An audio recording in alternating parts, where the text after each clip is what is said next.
Welcome to Boulder City City Council. Appreciate everyone being here and online. Call the meeting to order. Madam City Clerk, confirmation of posting a roll call. Thank you. The agenda was posted in accordance with Nevada open meeting law, and all members are present. Thank you. We will now stand for the invocation by Pastor Ryan Carter, and then following that, we'll keep standing for the Pledge of Allegiance. Let's pray. Father, thank you so much for the privilege you've just given us to be here tonight. Lord, I thank you for these leaders. I pray that you bless them, Lord, tonight as they seek to lead well. Lord, give them wisdom as they deal with different issues this evening. And Father, we praise you. We thank you for our first responders. Pray that you bless each of them. Bless our city. Bless the families represented in the city. And Lord, we pray for your blessing upon our nation. Lord, we thank you for such a beautiful night to come out. In Jesus' name, amen. Amen. Amen. Thank you, Pastor. You join us with the pledge. Pledge allegiance to the flag of the United States of America and to the republic for which it stands, one nation, under God, indivisible, with liberty and justice for all.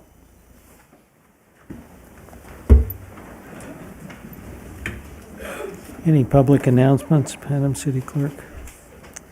We'll now open public comment, and this agenda item will be for anything on the agenda, limited to 3 minutes per person on items on the regular agenda. So if you have something you would like to bring forward on public comment, this would be a great place to do it. And those of you who aren't present can call the online number 702-589-9629.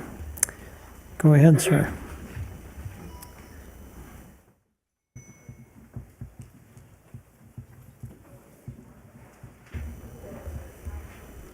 We're grateful the former mayor can identify himself.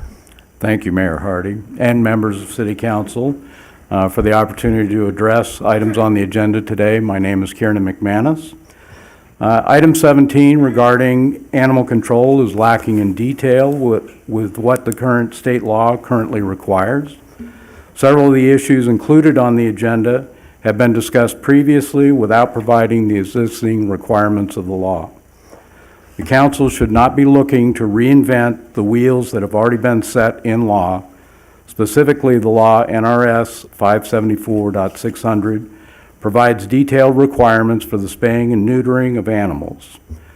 The law provides for a person to renew exceptions to the requirement of sterilization at 4 months with a valid reason from a veterinarian every 30 days.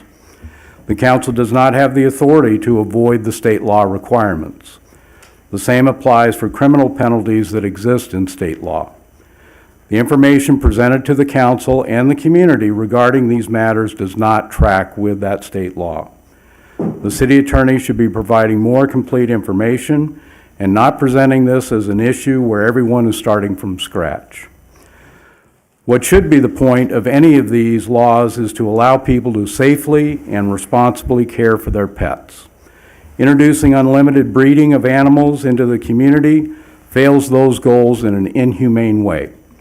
Allowing animals to run at large presents a threat to others and prevents equal enjoyment of our parks. I encourage the council to provide for the community as a whole and not each member's pet constituencies, pun intended. Item 18 will be asking to utilize some city-owned land for the parking or storage of recreational vehicles and other oversized vehicles. I had attempted such a use during my time on City Council because of the safety risks these oversized vehicles present on city streets. A majority of other members did not agree. It appears the council is now looking to move forward, but only after finding a way to transfer more money from residents to some lucky person who will be given a long-term contract for something the city should be doing to provide a safer community.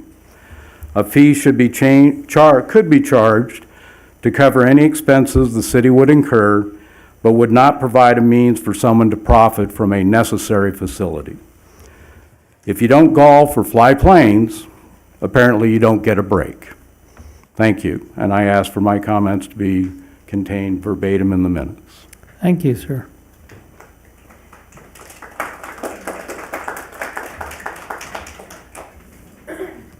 Good evening. I'm Valerie McNay, and let's see. Write my name down, right? Police print.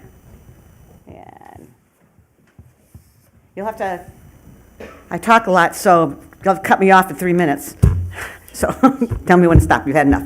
So agenda 17 is the one I'm referencing in my comments, and I don't have pets now under my control. I just listen to my friends who they all have pets and of their concerns and stuff like that. And especially, all of Clark County, the animal shelters, ours particularly, are so over capacity now that, many dogs, are abandoned and then they attribute some of that to being purebred dogs and that the breeding it's not sustainable in Boulder City. And so most of my dog-loving friends, they are wanting to not have to deal with. I don't know if they're going to have to because I think last time I heard there were like 25 dogs and 11 kennels. I think that was on the 9th of September. That they're really the no-kill status that we have now might be implemented because they have no room for these animals. So, pardon me. Oh, okay.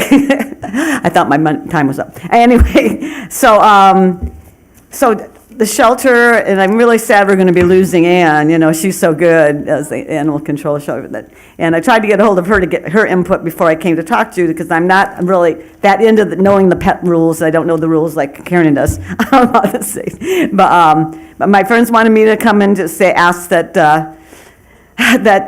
since the animal shelter is so over capacity and so many dogs are abandoned, and not just here, but in all of Clark County, that we should do something to and I think so. There's some of the other rules, and I don't know what the status of them are right now. I know we've been brought to you before, but the breeding thing is an issue that would help. And then the other thing is rewording the inadequate leash law they talk about, because under voice command, no one can really know if the dog's under voice command per se. And I have friends who are out at the parks and stuff, and they're getting attacked by dogs that aren't on leashes and such, and so they're scared to even go to our parks. And then the microchipping of pets, I don't know how much that costs per se, because that might be something they can't afford to do to do mandatorily microchip dogs.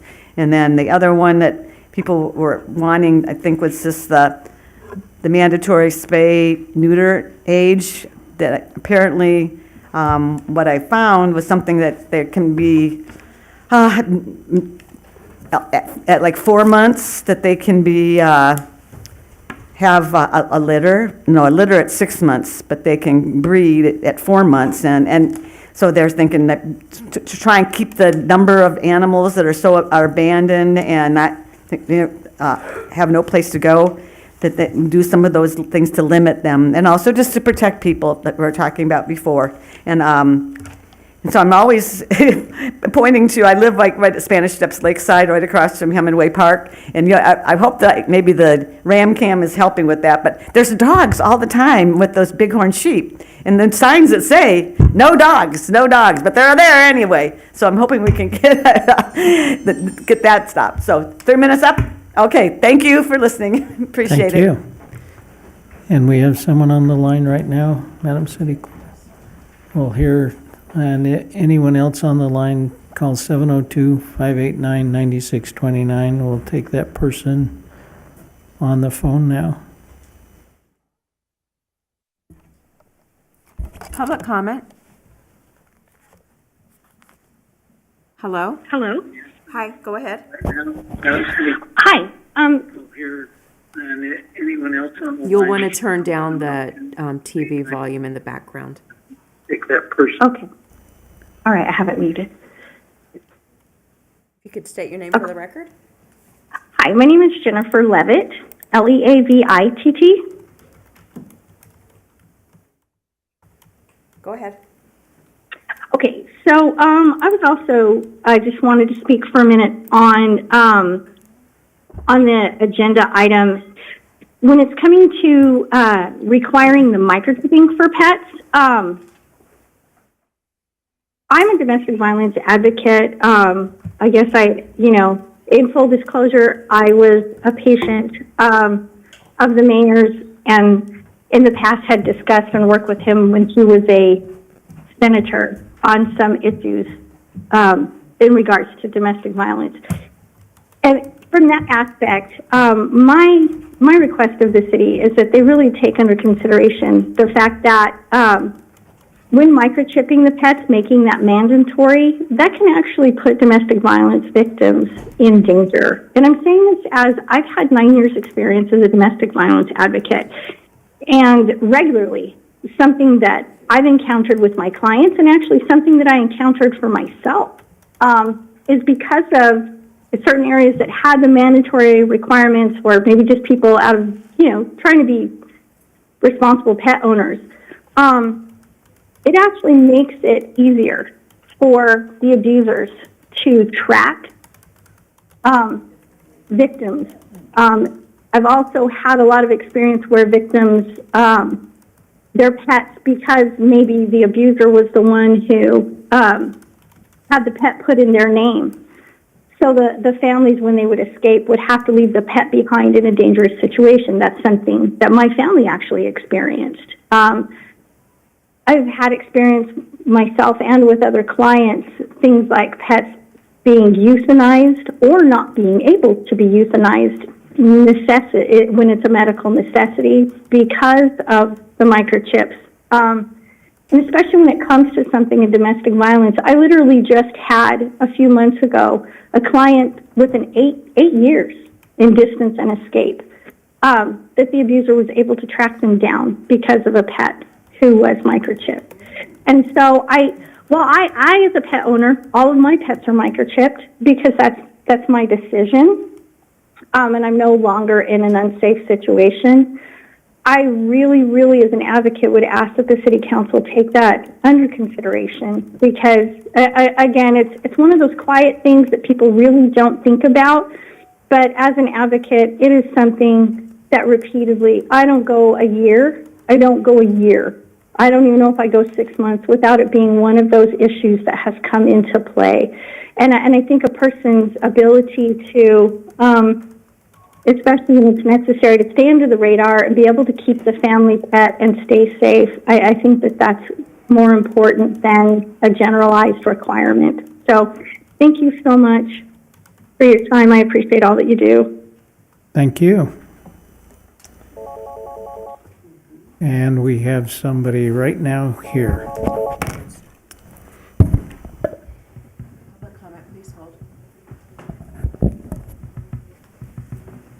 Hi, my name's Bryn Delormier, and I'm here to speak on agenda item number 17. Both parts of it. The first part being the animal control pet breeding ordinance that I guess is being written or drafted now. I actually started a petition about it, asking for a clarification from the Attorney General on the NRS. And so far, as of just now, before this meeting started, 519 people have signed it. So there's obviously a lot of interest from our community in curbing pet breeding in Boulder City.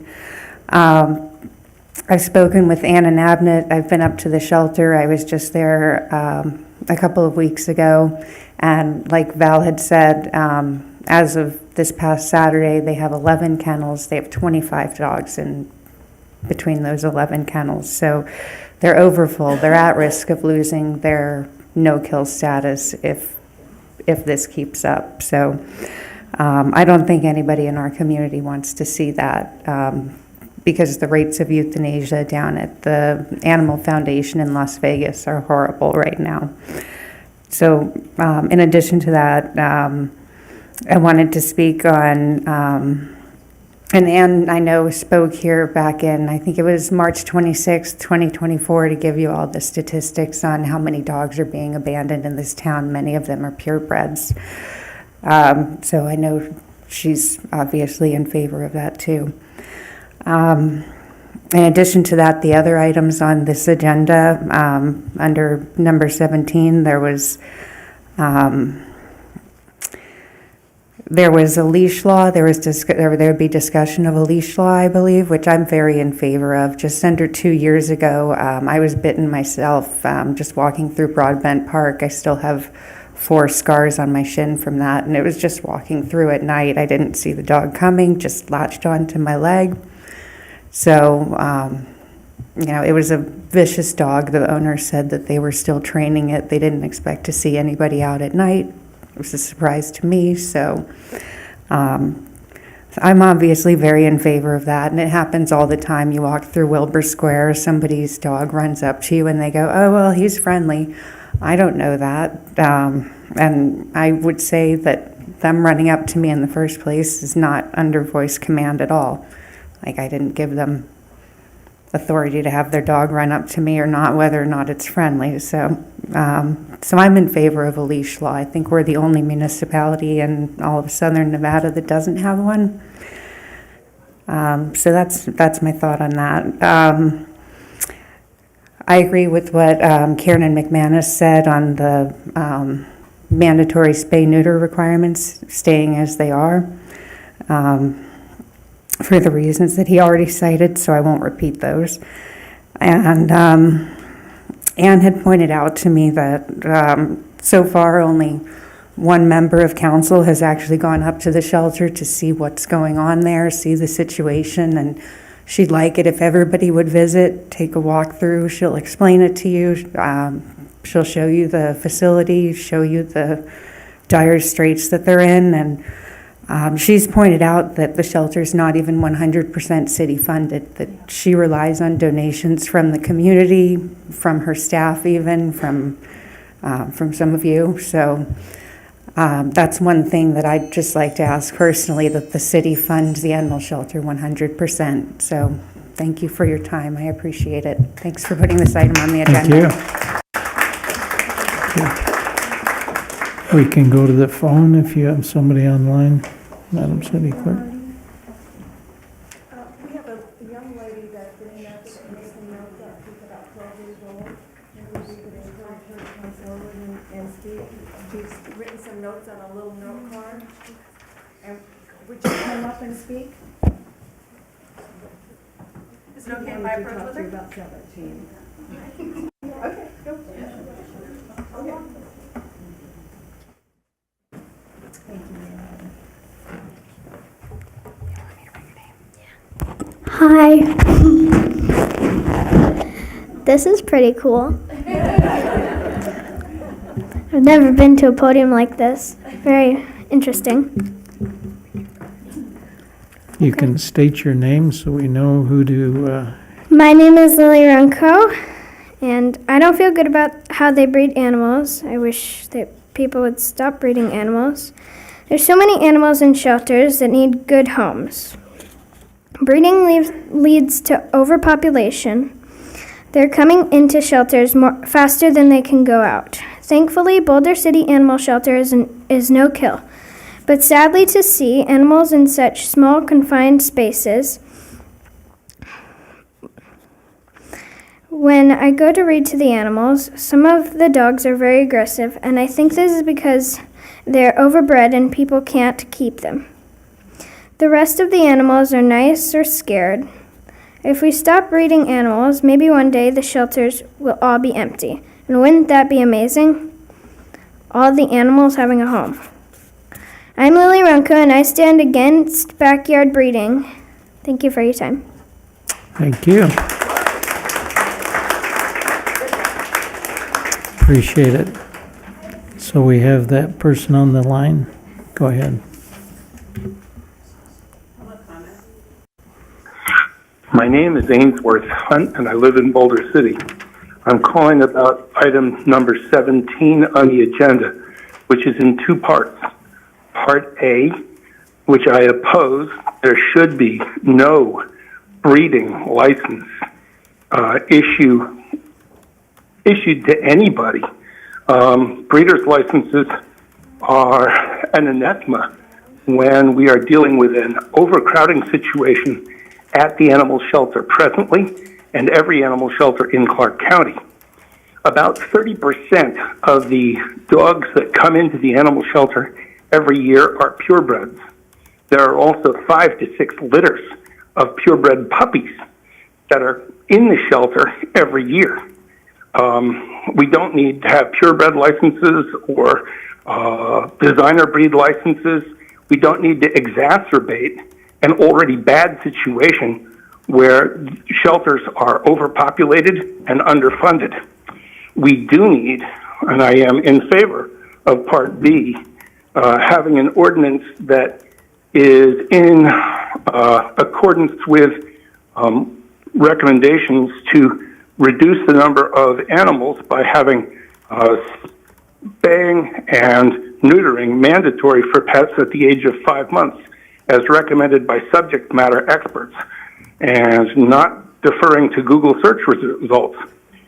Animals can start breeding at 4 months and can drop their first litters at 6 months. So really, it's not a good situation to not have animals spayed or neutered early. We also need to have animals microchipped in Boulder City on a mandatory basis so that if an animal gets loose, it can be reunited with its owner rapidly and with a minimum amount of fuss and expense. Last but not least, we need a common sense leash law. The idea that an animal is under, quote, verbal control is an illusion that needs to be smashed. When a leash is longer than 6 feet, an animal is not under the control of its owner or the person walking it. A dog needs to be kept under control for public safety. It doesn't do much good to help somebody after they've been bitten, or it's bitten another animal, or it's run into traffic and created an accident of some type, either to itself or to other vehicles. So not even involving the dog, but just because someone slams on the brakes or swerves.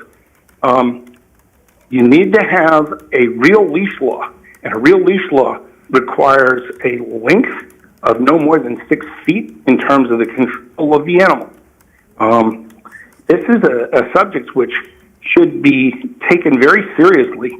Boulder City has shown a great interest in taking care of the animals that have been in the animal shelter. We had real problems in the past with the animal shelter that have been mostly resolved. But at this point, we're in danger of losing the status as a no-kill shelter because of overcrowding. So there's definitely a need for a moratorium on breeding licenses. There should be none issued in Boulder City until we are past this crisis, and that might be longer than I'm alive. Thank you very much for taking the time to listen to me. Thank you. Go ahead if you can write your name and identify yourself. Sir, Robin Size with Boulder Flats Solar in regards to agenda item number 15 on the agenda tonight. First, I'd like to say kudos to this young lady that stood up here and spoke. I do this every week, and I wish I was half as composed at 50 years old as she is in doing that. So good job. Great job.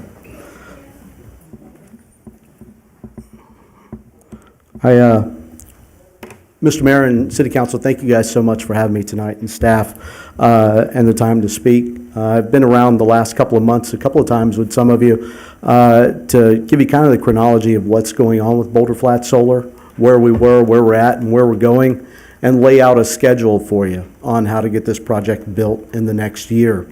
And in that, I've asked for a 12-month extension on our option moving forward. And in doing that and taking a step back as a developer, I've told you that I can start construction at the end of first quarter of 2025, possibly beginning of second quarter of 2025. But I've asked you for a year of option extension. As a developer, I can tell you, you do that for padding and for the what-ifs that can come along. But I could see as a city council member and as a staff, you could say, well, If you're going to start in first quarter, why do you need 12 months? So what I'd like to ask you tonight is for 90 days to get this done. We don't need a year. I'm kind of putting my money where my mouth is and asking for a 90-day extension on the options. That allows us to get our financing in place, get all of our deals done, and move forward. And I think in asking for that 90 days, we're not putting the city in an adverse situation. It may help you give time to run a new RFP should that arise where we can't execute. So I'd like for you to ask your consideration tonight, not for 12 months, but only for a 90-day extension to the option, and let us prove that we can get this project built sooner rather than later. Thank you for your time. Thank you, sir.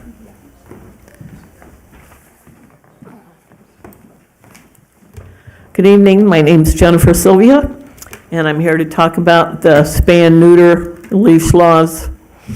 For one, I worked with the previous animal control officer, and it was brutal, absolutely brutal. Everything that came in got put down. Since I was with Ann, she built it up, I mean, a lot, built it up a lot. People respect her. And me, for instance, I have a Cane Corso puppy. How would you like Cane Corso pit bulls backyard bred? I don't think so. A Cane Corso has 900 some square inch bite. She is going through service dog training because I have needs for that. My vet says that she should be spayed after she's a year old, after at least one heat, and that's what we're going to do. But until then, it's my responsibility to make sure that nobody gets a hold of her. And I think the community should be like that as well. That's all. Thank you very much. Thank you.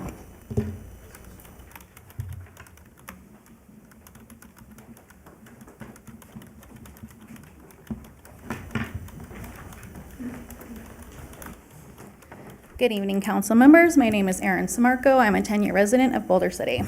I'm addressing issue 17. This proposal arises from the need to address current challenges related to animal control regulations. The amendments under consideration include important topics such as breeding regulations, mandatory microchipping of dogs and cats, leash requirements, spay-neuter provisions, and the potential decriminalization of minor violations with a shift towards civil penalties. Proposed amendments. Breeding regulations. I'm asking that you implement regulations surrounding breeding practices to ensure responsible ownership and reduce the number of unwanted animals in our community. Mandatory microchipping. I've had very strong opinions about this. And I've written, I want to require that microchipping of all dogs and cats to facilitate the return of lost pets to their owners and reduce the burden on animal shelters. My friend Jennifer Levitt was actually the one that called in. She is a very good friend of mine and made very valid points as far as domestic abuse goes, and I have too been a victim.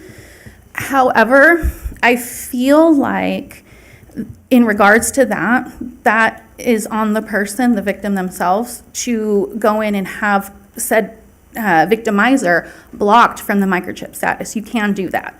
I had somebody that I had rescued a dog from this person, and the person had it microchipped, and they wanted to regain ownership of the dog. They were not able to because they were blocked from the microchip. She was not able to find where the dog was going. Mandatory spay and neuter provisions. Introduce mandatory spay neuter provisions for pet owners to help control the pet population and mitigate issues related to overpopulation. I mean, we see it all the time. They're doubling up these animals where they're not supposed to be. Poor Anne is racking her brain over this. People are constantly dumping their animals out here all the time. I know that has nothing to do with spay and neuter, but it does have to do with the overcrowding issue. I'd also like to see decriminalization of minor offenses.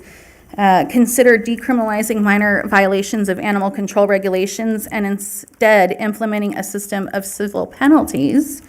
This approach would reduce the burden on the legal system while still holding pet owners accountable. In conclusion, the proposed amendments reflect a proactive approach to animal control that prioritizes public safety, animal welfare, and responsible pet ownership. By receiving an update from the city attorney and discussing these amendments, the city council can provide further direction to ensure that our regulations align with the community's needs, values, and we appreciate your time. Thank you for listening. Thank you.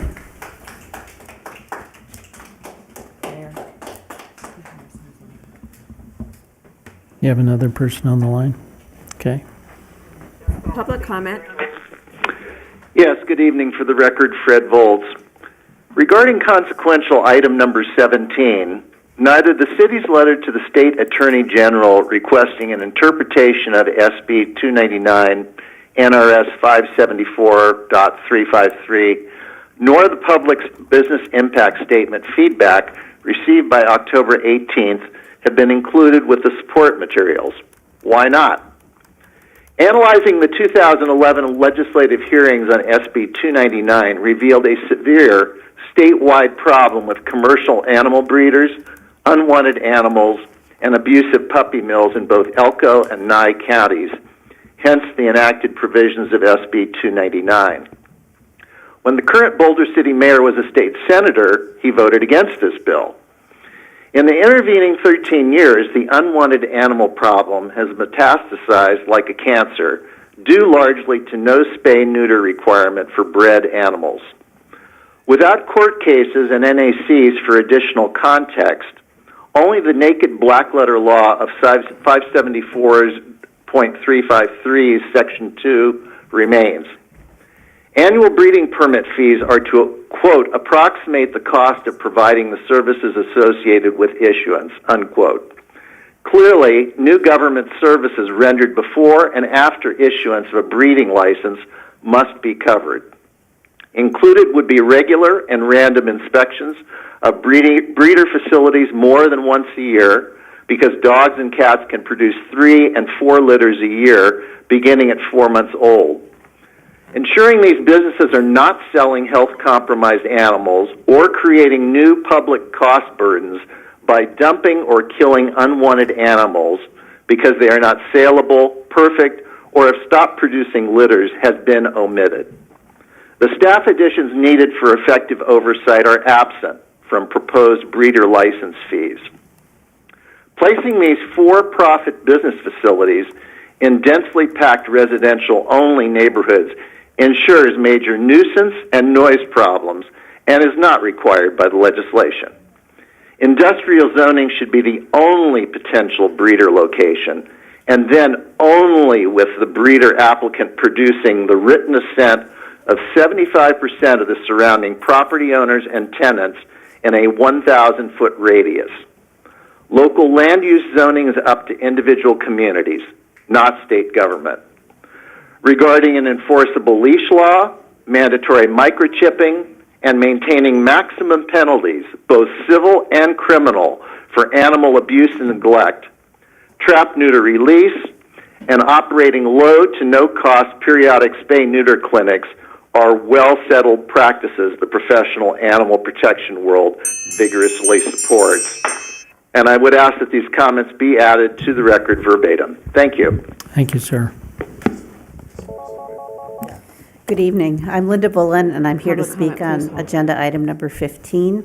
First of all, I want to thank everybody here for their time, not just tonight, but over the last couple of months when everyone in this room has dedicated a lot of time to this issue, and we really do appreciate it.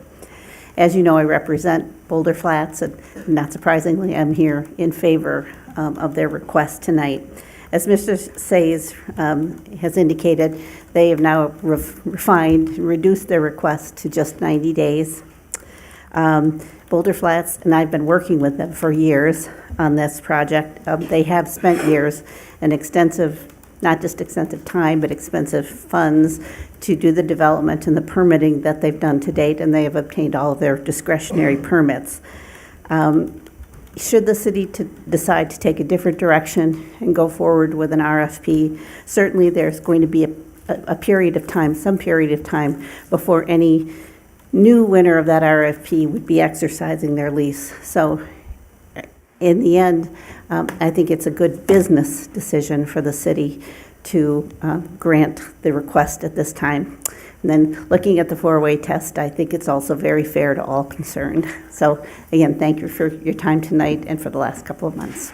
Thank you.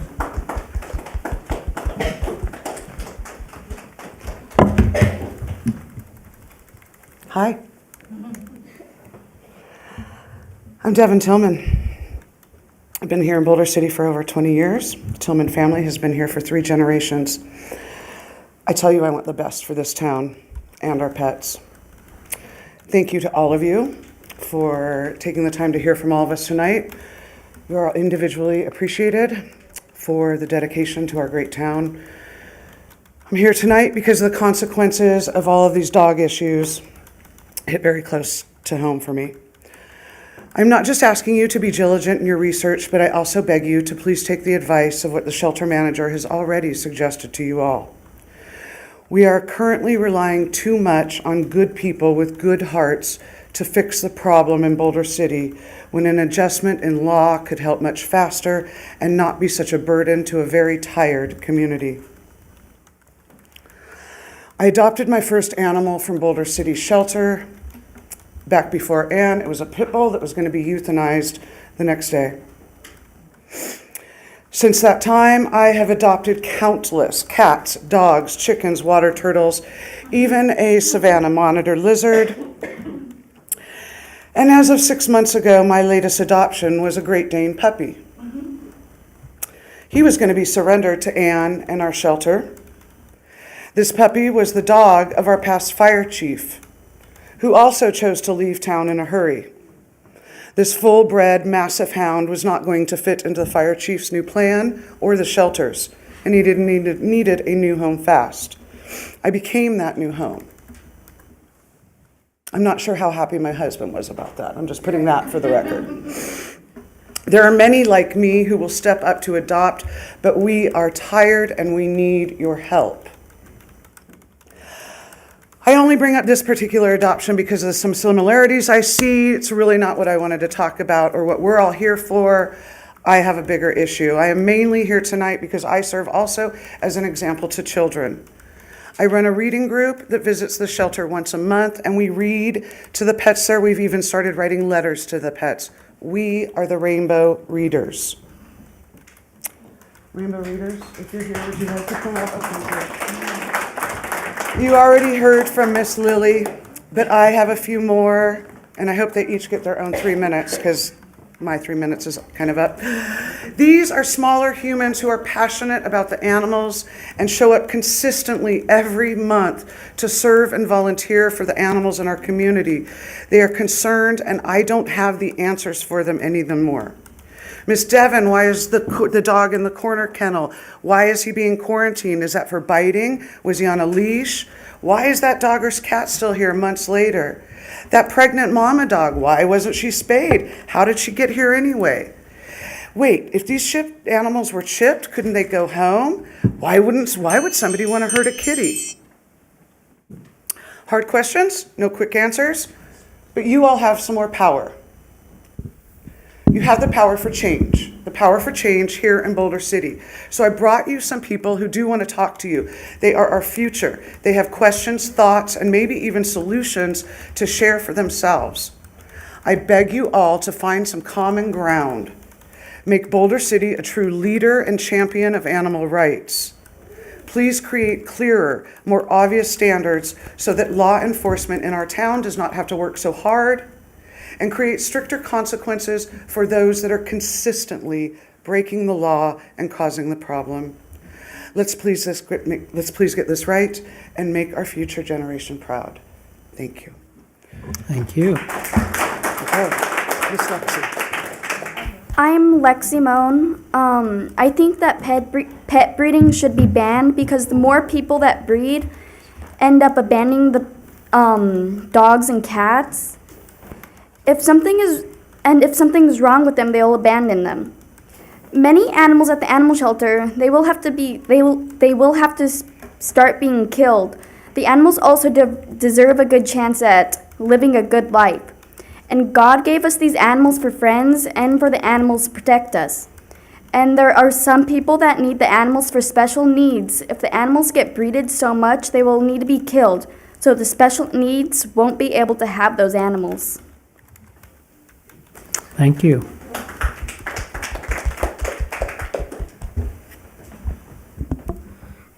Good evening, my name is Travis Donahue. I live here in Boulder City. I am very concerned about the animal population in town. I go every month to read at the animal shelter. These animals are a lot and scared. Lost and scared. I think that until we no longer have need of the shelter, breeding should stop. As for the leash law, dogs in public belong on a leash. And that's the end of what I have on here. Thank you. Hello, my name is Abigail Barton, and I've been reading to this. Sorry, 1 second. I just cried when I took randomly. I just cried randomly. I don't know why. Well, we're talking about sad stuff too. Okay. Or it's okay. I'm not sad. I just cried randomly. I'm sorry. It's okay. You don't have to look. It's an emotion. You want to talk about Roscoe? Okay. What do you want to say? It's okay. What do you want to say? It's okay. I've been reading to this dog Apollo for 3 months, and he's been becoming aggressive, and I think they should make more room and get them adopted really quick. And last time I went there, the mama dog had puppies there, and she should become spayed, sorry, instead of staying like that, so she doesn't have more puppies. And I don't agree on the breeding. The breeding is not right. If you want more puppies, then you should ask before you just do it. You should make sure it's legal before you just do it. And I think Apollo should get adopted very soon. I don't know if he's adopted yet, but I think he should. Thank you for your bravery.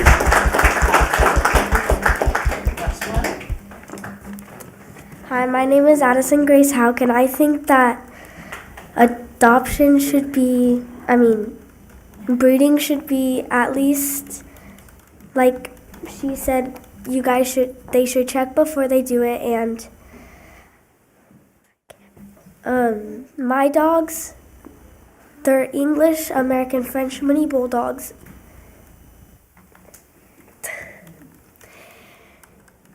And it's hard for them to breathe because in the summer, their noses are so tiny that in the summer,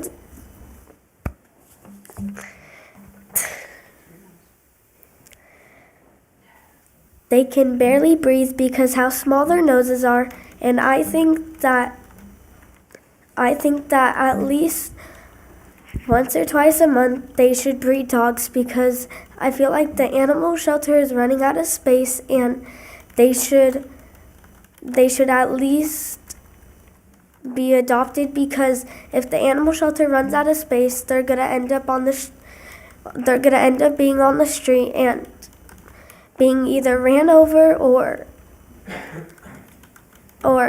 eaten by a coyote. About a couple months ago, this dog, I don't know what breed, but he came running at me, and he bit my scooter, and I ran and jumped on a boat.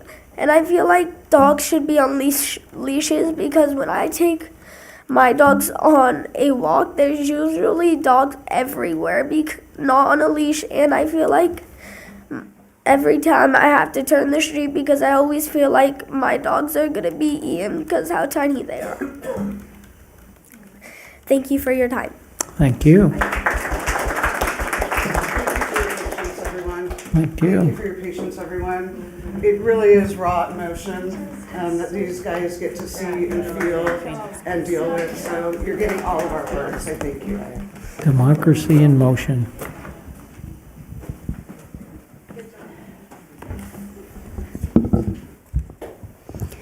That's really hard to follow. It was wonderful. My name is Pearl Johnstone. I live here. I have a business here, and it's professional pet room and groom. Anyway, I work with Ann, getting the dogs groomed for the shelter, donate my time. We have to walk our borders.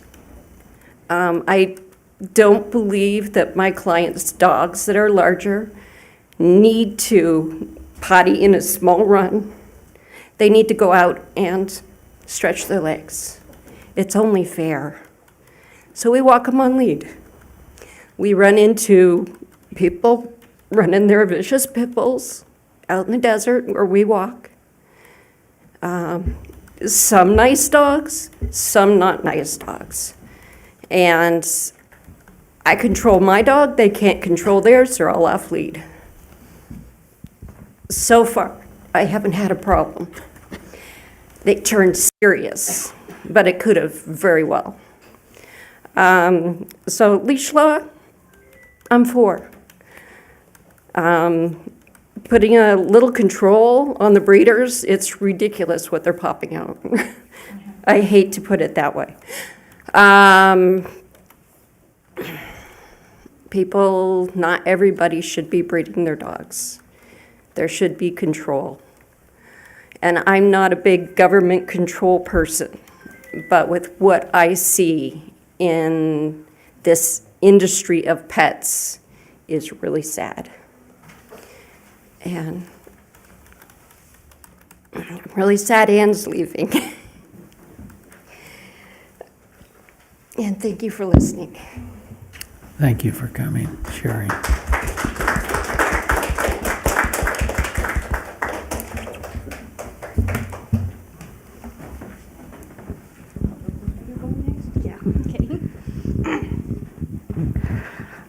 Hello, my name is Gabby Lobb.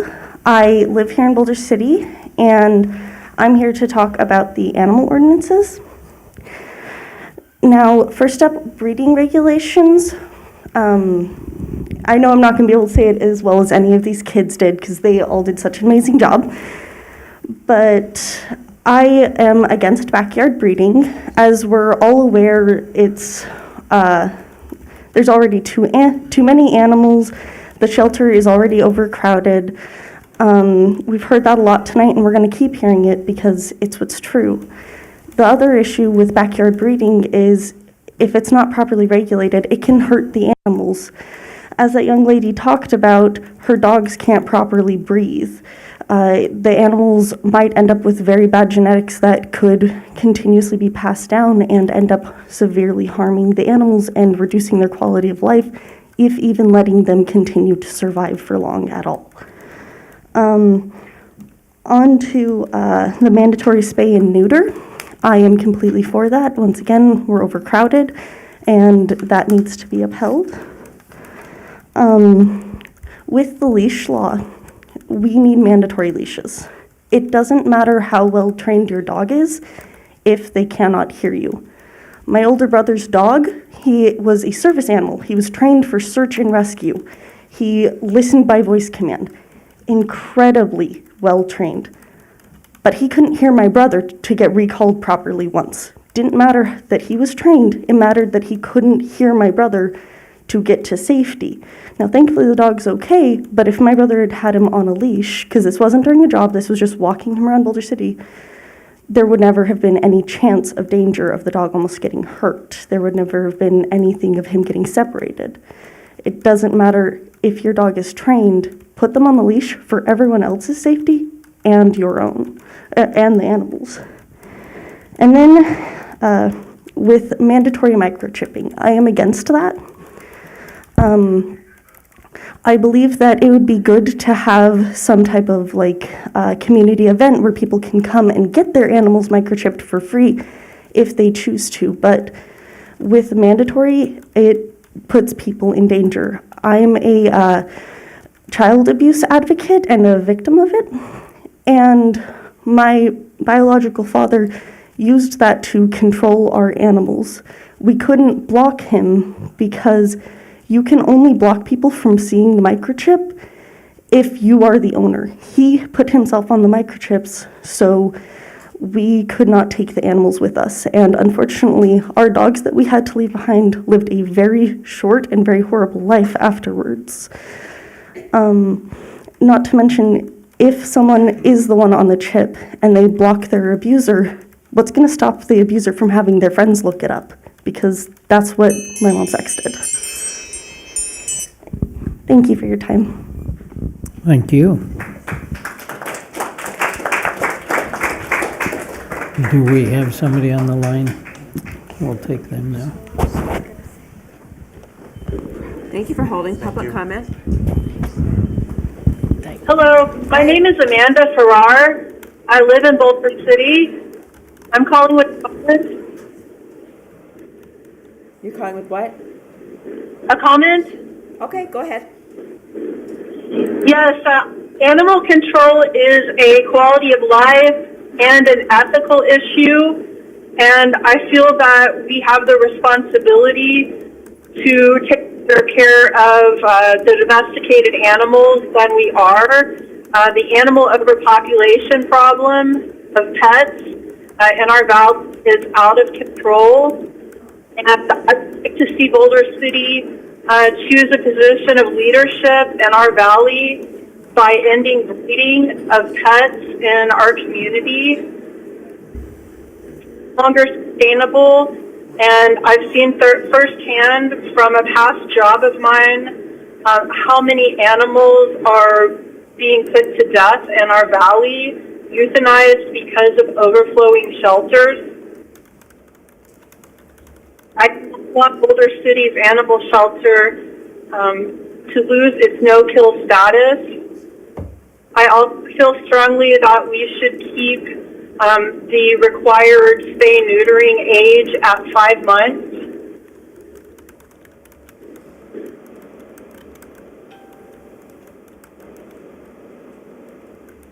Thank you for taking my comments. Thank you.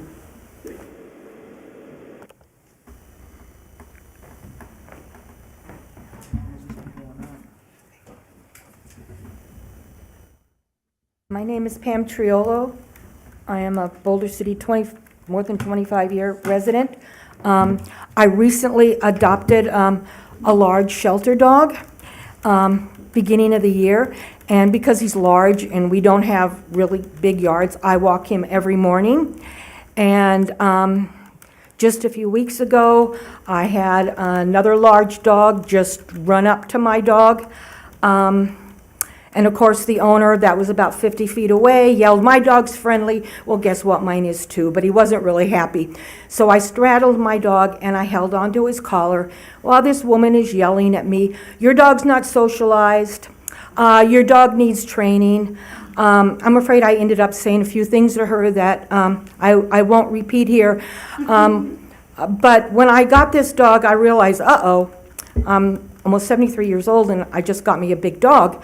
I signed up for our our dog obedience class. I took it. I passed. I can walk my dog. He doesn't walk me. But I get very nervous. I love dogs. I knew that Black Shepherd looked like a very nice dog. But I know dogs enough that if one dog made the wrong move, there could be a fight. Because I took that dog obedience class, which I highly recommend, I know what to do in a fight. I know how to stop my dog, but I doubt very seriously she knew how to stop hers. And in the process of stopping your dog, you can get bit yourself because you're supposed to pull the back leg and your dog will reach back to bite. So you've got to move carefully. But I know how to do that because I took the class. I don't walk my dog down at Veterans Park anymore because there are too many dogs. When I had a little dog, you can just pick a little dog up.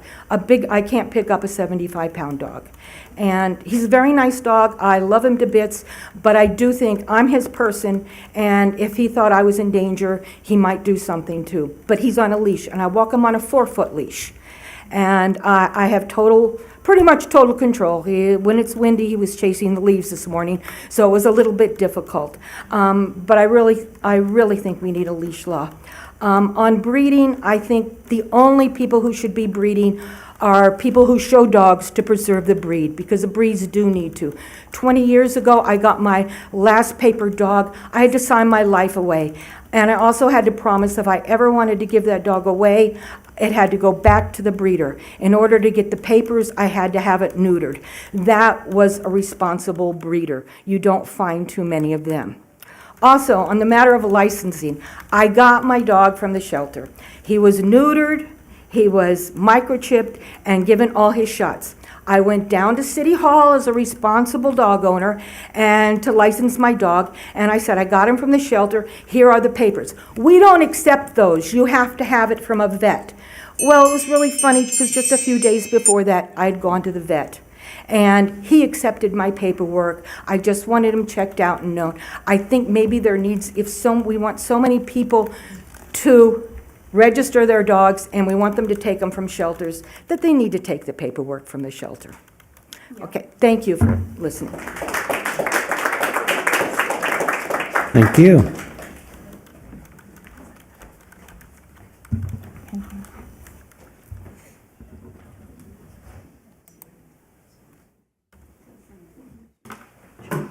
Hello, my name is Veronica Neal, and I'm over a 30-year resident of Boulder City. Some of the things that I just wanted to make comment on is, our animal control officers are extremely good. They work very hard with the whole thing with the breeding of dogs. Who's going to fall on for someone to take care of making sure that they're in compliance with breeding laws, that they're not making excessive noise, or any of the rest of the things that can come up when you have breeders in town? Is that going to fall to the animal control officers? Is that going to be part of their duties when they're already strapped for what they can do? I think we needed to kind of look into that before we went ahead and gave people licenses to increase the dogs that we have in this town. Another comment that I had was regarding the funding of the animal control, of the shelter up there. It is a city shelter, and it's not fully funded. And it falls on sometimes the staff to take care of some of the food and things they need up there. That's really wrong. We need to fund our things better. Another comment I had is, has anybody ever lived near where somebody breeds dogs? I have. I grew up out in the country. And there's a lot of dog breeders out in the country. Well, if you ever notice, they make a lot of noise. I mean, a lot of noise at the worst times of the day and night. That's another thing that I don't see anywhere within the residential area here in town, that anyone has any kind of control over how much their dogs bark. If you have 1 dog, 2 dogs, you can stop them. You have 30 dogs and you're going to stop them? I don't think so. They're going to bark when they're going to bark. And they make each other bark. That's another thing I think about. As far as the leash laws are concerned, I strongly agree that we need some better leash laws in this town. My son was bit really bad by a dog that was just running the street. And so that's, the dog was out of control. Nobody had control over him. Also, the lady was right. If you have a dog and another dog runs up to you, and your dog may think they're being attacked and you're being attacked, and it's going to cause a big problem. So people without their dogs being on a leash, I think is a big problem for a lot of people, a lot of senior citizens in this town that want to walk their dogs for health reasons. I think they should be allowed to go out there and not be attacked by someone who's letting their dog run. What was another concern I had? I think that pretty much does it all the way around. I think, you know, the spaying and neutering of dogs needs to be implemented completely. I don't think we should have any breeders in this town. There's not enough room for them. I also think we need to extend right now for just a limited time until we get some kind of hold on how many extra pets we have up at the shelter. There may be some people who are already at their extent of how many pets they can have. I know we have another thing right now that says, well, you can go ahead and you can get kind of a fostering license right now. But I think it needs to be extended a little bit more for people who have lots of pets, who would actually take care of the pets while we're having this overpopulation up at the shelter. If we could extend that for a limited time, even until we get a grip on it, that would be great, instead of having to put the animals down. I think that's about all I had on the whole thing. Thank you for listening. Thank you.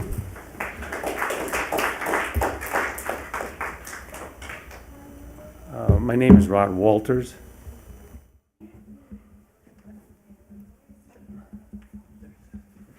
I want to talk about item number 17, like so many other people.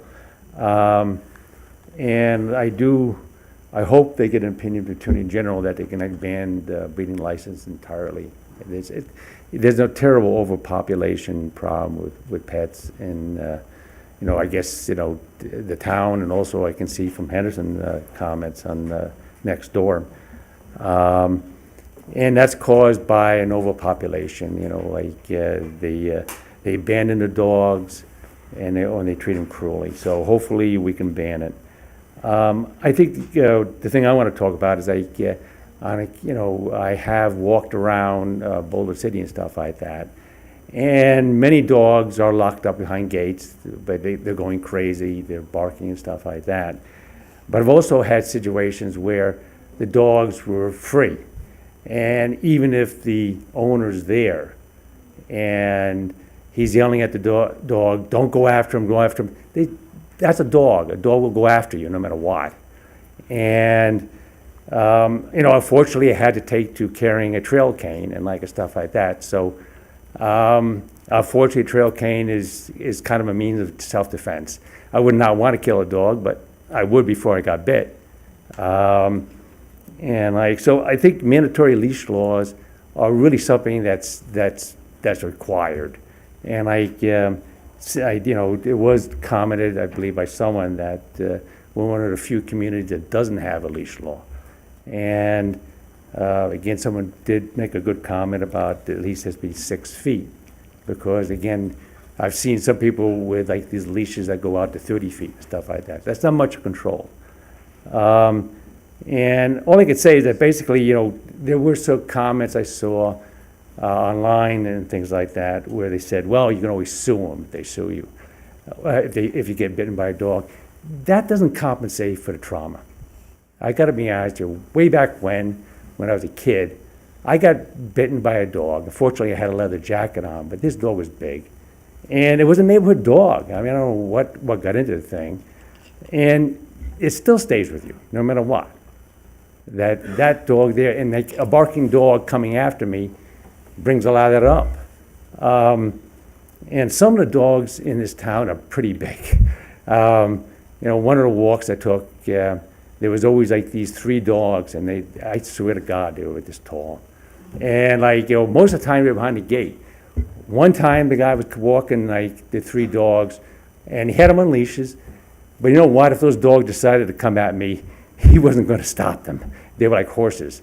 And so I think a mandatory leash law is absolutely essential. If nothing else comes out of all this discussion, that's something that has to be implemented.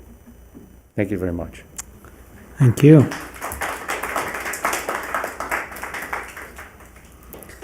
Anyone on the phone line? Anyone else here in the chambers? Seeing none, we'll close public comment and move to the approval of the regular agenda. Move to approve the regular agenda. Second. All those in favor say aye. Aye. Any opposed? Nay. It's unanimous. Then for possible action, approval of the consent agenda. I move to approve the consent agenda. Second. Moved and seconded for the consent agenda. If there's no discussion, all those in favor say aye. Aye. It has passed unanimously. Thank you. And that makes us come to the regular agenda on the presentation by our Clark County School District, Dr. Deanna Jaskalski. Appreciate your patience. Absolutely. Good afternoon, Deanna Jaskolski, proudly serve as the Region 3 Superintendent. Firstly, just want to share that there are no outstanding notices in regards to a status update related to the compliance with NRS 3D8G.500 through 820 with alignment to the administrative regulations codified in the Nevada Administrative Code and this regulation. Do want to share celebrations from our 4 remarkable schools in Boulder City. I'll start with Boulder City High School. 69% of the sophomores who took the PSAT were considered college and career ready based on the evidence-based reading and writing benchmarks, and they are significantly above the district and the state level. They celebrated over 240 students on the AB Honor Roll and were recognized at the Student Recognition Luncheon.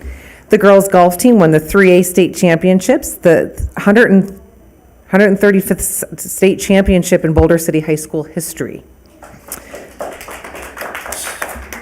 Boys tennis team was the 3A state runner-up. The girls tennis team was the 3A state runner-up. The band and color guard received the highest scores at competition since COVID, and they celebrate Positive Sign Wednesdays.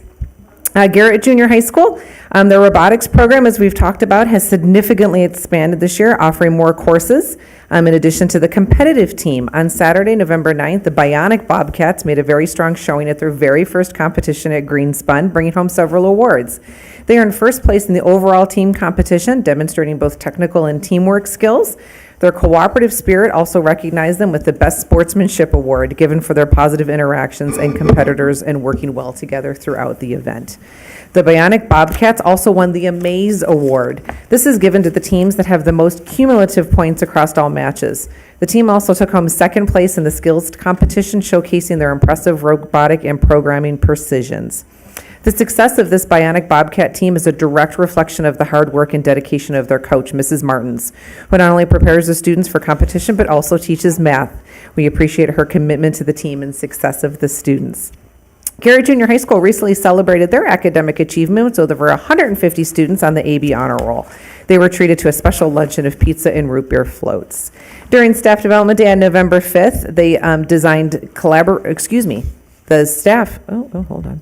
The staff collaborated to design grade-level cross-curricular units centered on science, technology, engineering, and math. They're going to integrate these lessons throughout the students' classes for engaging interconnected learning experiences that deepen their understanding of the application of STEM. Their brand new hydroponics program is thriving thanks to a $10,000 grant. It's enabled them to grow a variety of herbs and plants on the hydroponic tables. They celebrated their first harvest by sharing fresh homemade dishes with the staff, including cilantro salsa, basil cheese toast, and a cucumber salad with dill. Inspired by their successes, several students even had started their own hydroponics at home, applying their new gardening skills to grow plants. A shout out to Mrs. Toll and our band teacher, Mrs. Coppola, the librarian, for starting the fabulous program. 8th grade students were took the PSAT, which gives data to establish a starting point for their college and career readiness as they prepare for high school. It's a great opportunity to have conversations about their potentials. Their fall season wrapped up with strong performances from the flag football teams and their first ever cross-country team, showing impressive growth throughout the seasons. The athletes celebrate the end of the year party playing pickleball and football with their coaches and parents. They're excited, as you've seen, to have their new marquee. It's an avenue to communicate with the families and community to keep everyone up to date with all the wonderful things happening at Garrett Junior High School. And finally, they're so excited to expand their Bobcat family with two new baby Bobcats. Coach Benny and his fiance had a baby girl in September, and they're all waiting to greet Mrs. Sorensen's little girl in December. King Elementary School would like to share that during the month of October, over 1,000 families attended the Spooktacular event. It's the largest turnout since returning from COVID. As you know, that was open to all Boulder City families, including carnival games, trunk or treat, and incredible dance performance of Michael Jackson's Thriller by the Mitchell and King students, as well as food from local businesses. Both Jason and Tracy took pies to the face, raising money in support of the families in need for the upcoming holiday season. The home builder Lennar has donated $6,000 to supplies and labor to rebuild the tortoise habitat in Oasis because Daisy, the 80-year-old desert tortoise, was trapped over the summer. Lennar Homes will rebuild the burrow, enlarging the size as well as the irrigation and the drip. Prior to this renovation, Daisy relied on a retired teacher, Mrs. Sarah Carroll, to feed her. Mrs. Carroll comes to the school 7 days a week and cares for Daisy. On Monday, November 4th, King started an after-school garden club. The garden club tends to the 6 raised beds in the Tortoise Oasis. They have 20 students that work there, and plans are an after-school farmers market run by the Garden and Gate Club. And on Thursday, November 7th, King held the annual Career Day. It's organized by the Sunrise and Boulder City Rotary Clubs. Members of both clubs gave introductions to introduce students to various career paths. Some of the careers included city planning, marketing, law enforcement, and accounting.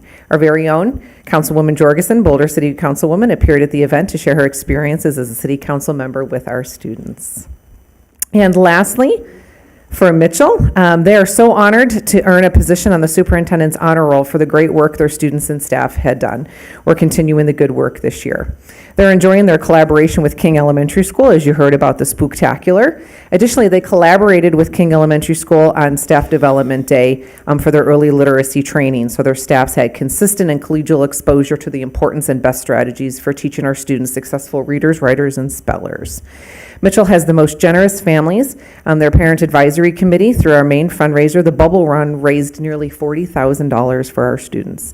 We also have 101 active volunteers who give time for their schools. We're excited for the upcoming MAP assessment to see the outstanding growth that our students have made. So those are our celebrations. Would also like to share another celebration, that chronic absenteeism last year in Boulder City had decreased by 5% from the year prior to that.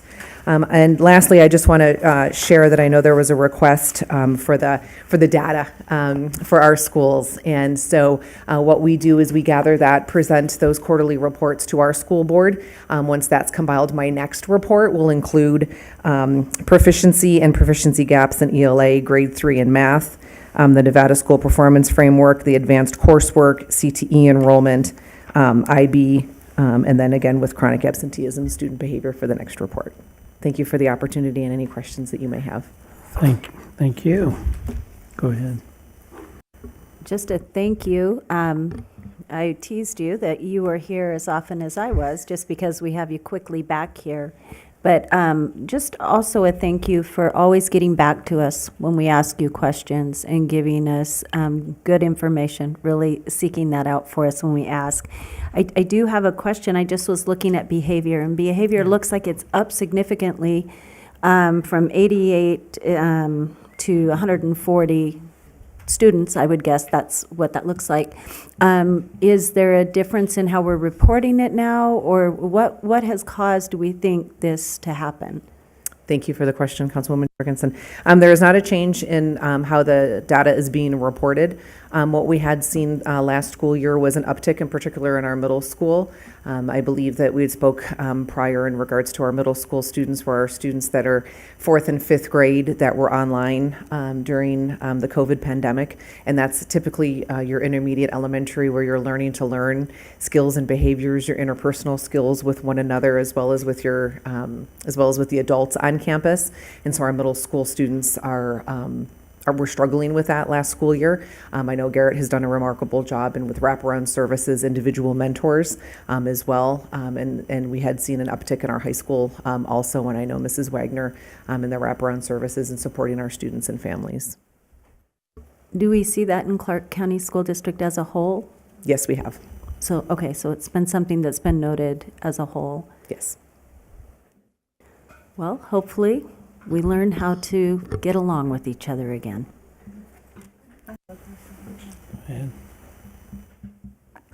Sherry actually stole my question.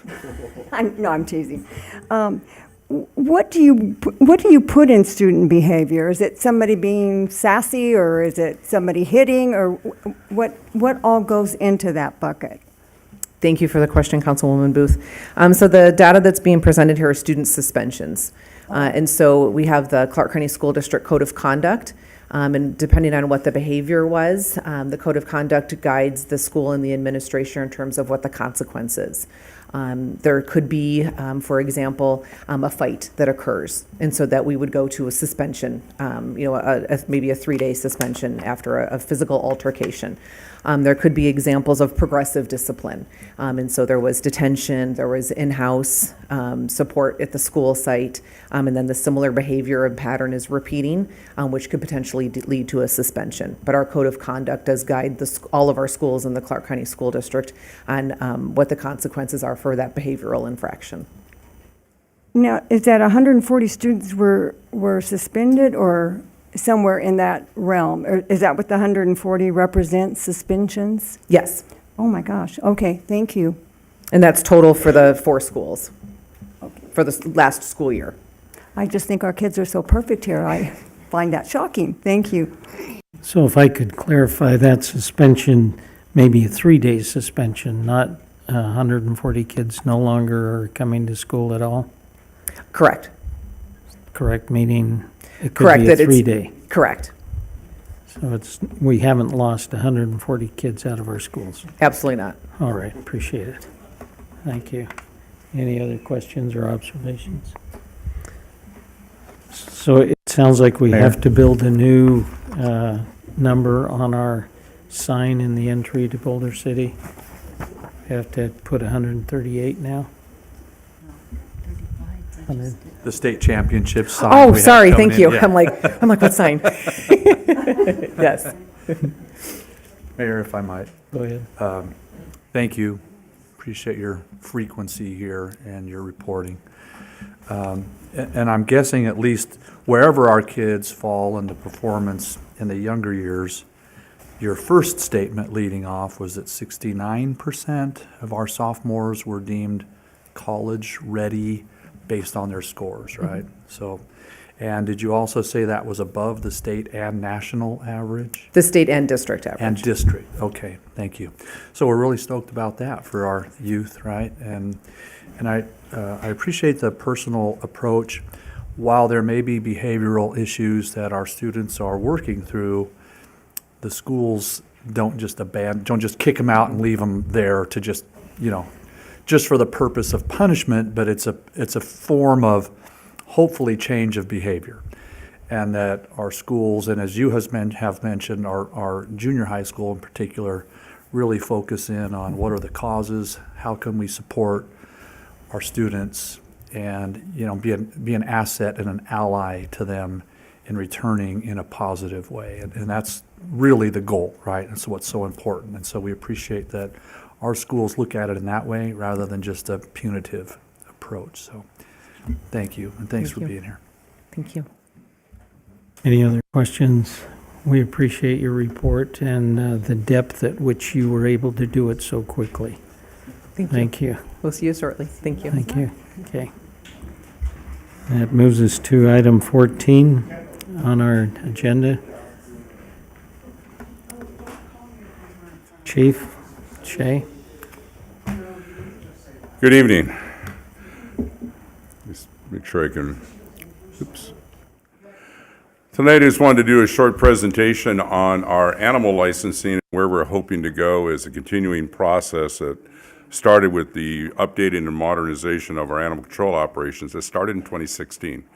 When I came here in 2016, I looked at the new animal control supervisor who was all by herself. We had no animal control officers, and we had a kennel worker, and I looked at her and says, we are going to have an animal shelter, not an animal concentration camp. And we are going to become no-kill, and let's get it done. So this is part of that process as we keep modernizing and moving into the future, little baby steps here and there. So right now, to get a license, the owner has to come in person either up to animal control or utility billing window. You have to come up and actually find somebody working. That means Monday through Thursday, there's somebody here in this building. Sometimes we have people available on Friday, Saturday, and Sunday, and sometimes we don't because we're short-staffed up at the shelter because people are out sick, on vacations, or whatever. So it's hit and miss. Owner has to provide proof of rabies vaccination, spay and neuter status. The staff has to then physically confirm their name, their address, telephone number, and all this.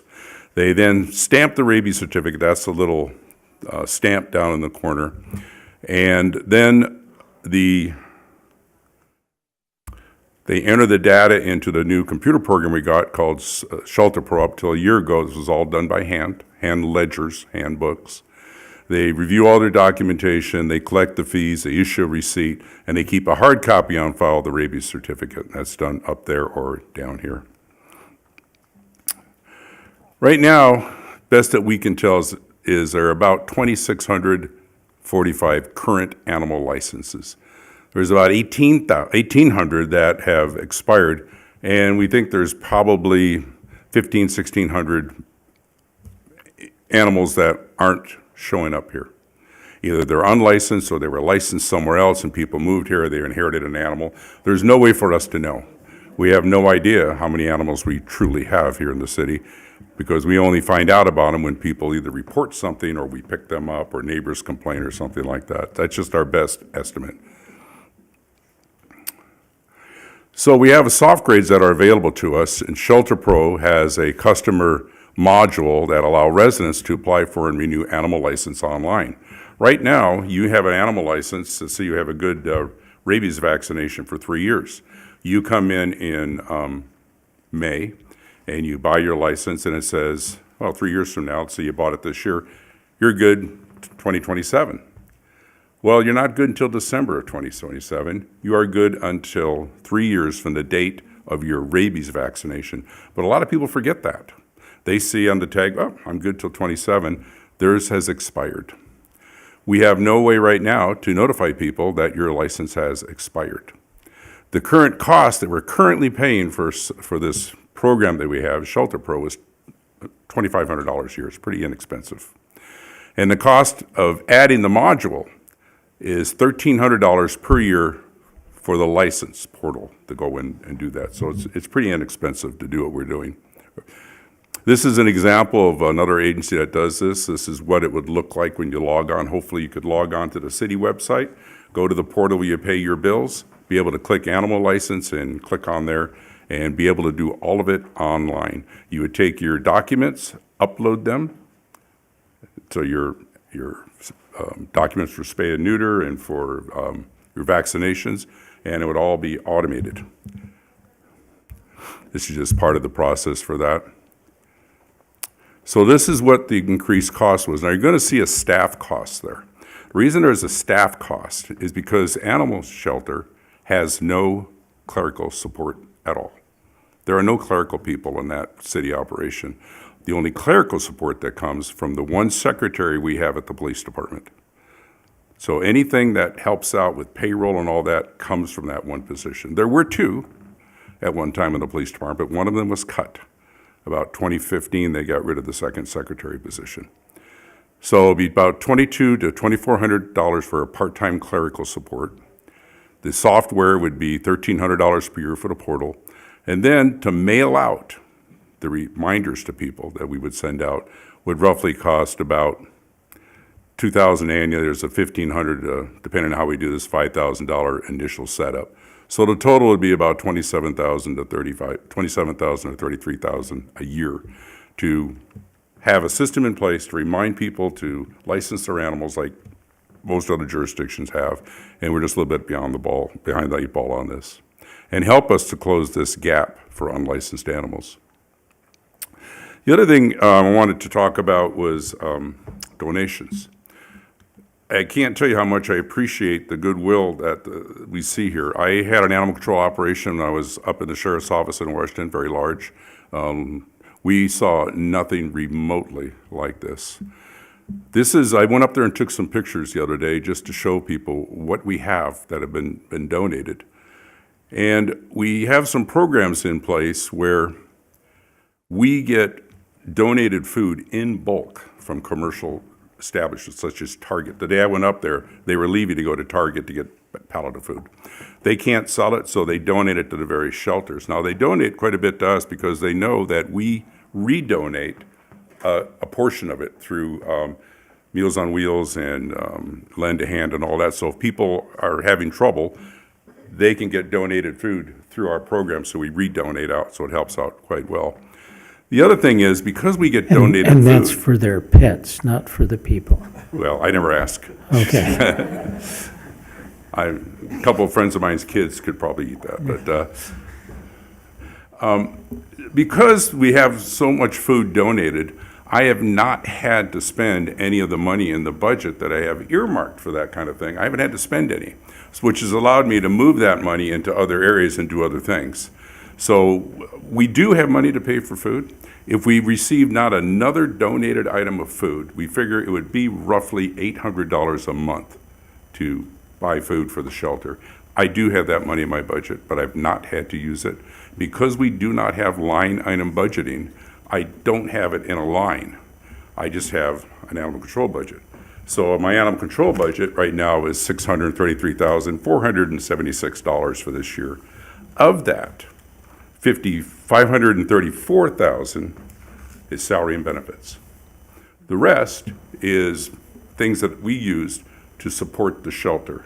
Things, supplies, anything that the shelter needs that we get out of that fund. Now, if for some reason I run out, I can move money from my other budgets into the animal budget if I need to. I've done that before to help pay for part-time personnel.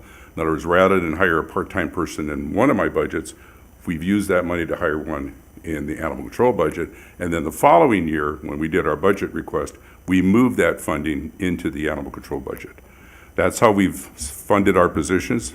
We now have 3 full-time animal control officers and 1 part-time. Where I said before, it was Ann, me, and a part-time kennel worker.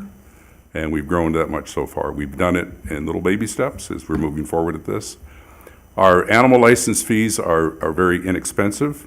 One of the reasons for that is to encourage people to license their animals and to make sure that we have a record of that, so we have a record on the rabies. I don't think we should charge people a ton of money and discourage them from licensing their animals. My old jurisdiction was very expensive. If you wanted to adopt an animal, it was $375 to adopt a dog.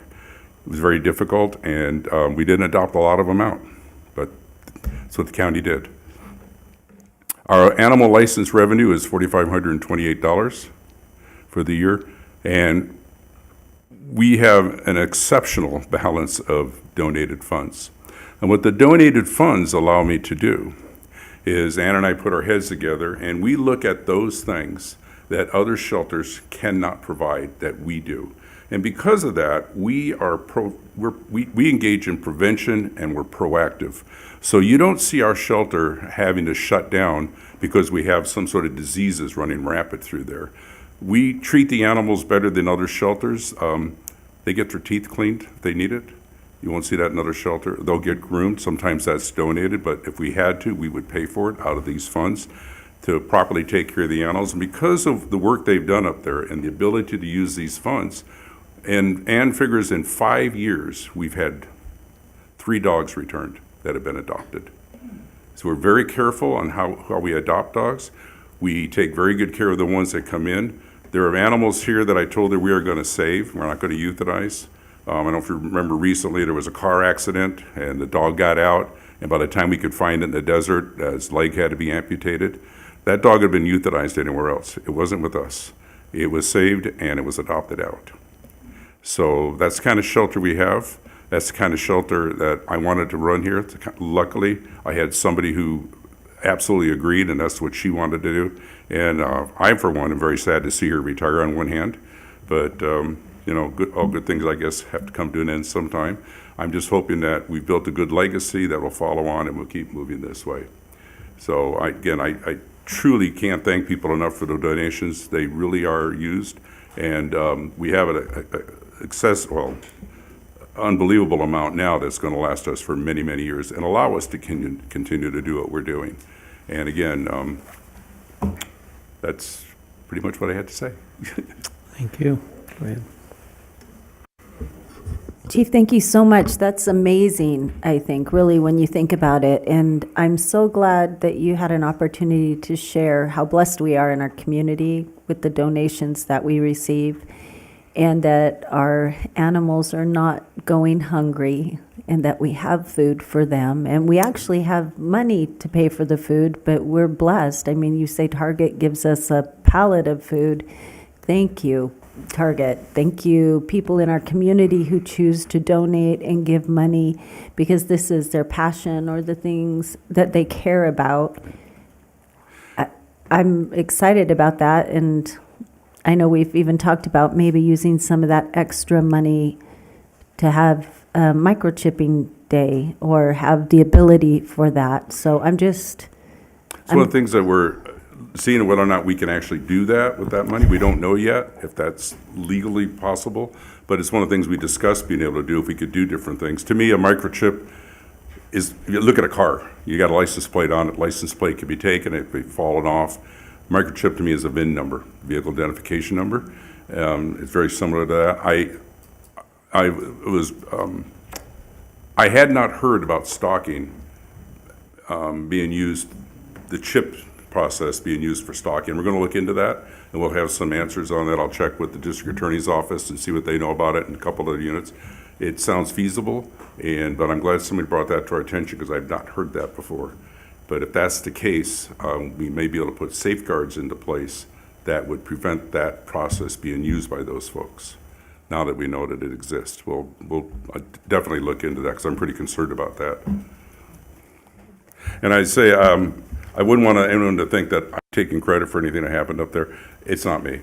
We had an exceptional person up there, and she has done things that far and above beyond what any other employee I think would ever possibly do. And she's got a very good group of people up there. She's very exacting with who she brings. We have unbelievable volunteers that come up there. You talk about the readers and all that. Plus we have other volunteers that show up. It really is a community effort, and I brag about it a lot. So I really do appreciate it. And I appreciate the support I've gotten from council. I'll be honest with you, I've not got a no from anything we've asked for. And I truly appreciate that too. So why don't we get a clerical person? You said it's about $22,000 a year. Is it just you need us maybe to do something, or? Well, when it came to staffing and personnel, all the city departments have needs, and we try to work together. And my priority had been animal control officers and dispatchers for right now. And now that that's being resolved, now it's time to move on to something else. So that's why I included the possible of a part-time police support aide type position up there. We've developed these police support aide positions. They help out with our mounted unit. They help out with code enforcement. They help out with records. And they're very versatile positions, and they're mostly retired folks. And they have special skills, but we can use them for a host of things, not just clerical. So for me to have a police support position up there part-time, and that money was the max that would be if they worked their full 20 hours a week. Many of the retired folks don't, but we still get the work done we need done. They don't need to work the 20 hours a week. So, but that's why. Well, it sounds like that would really enhance like the licensing and stuff like that, and maybe some of the confusion because somebody over here doesn't really work with animals and doesn't understand that this is acceptable for a rabies. So that might be helpful, I would think, to have that.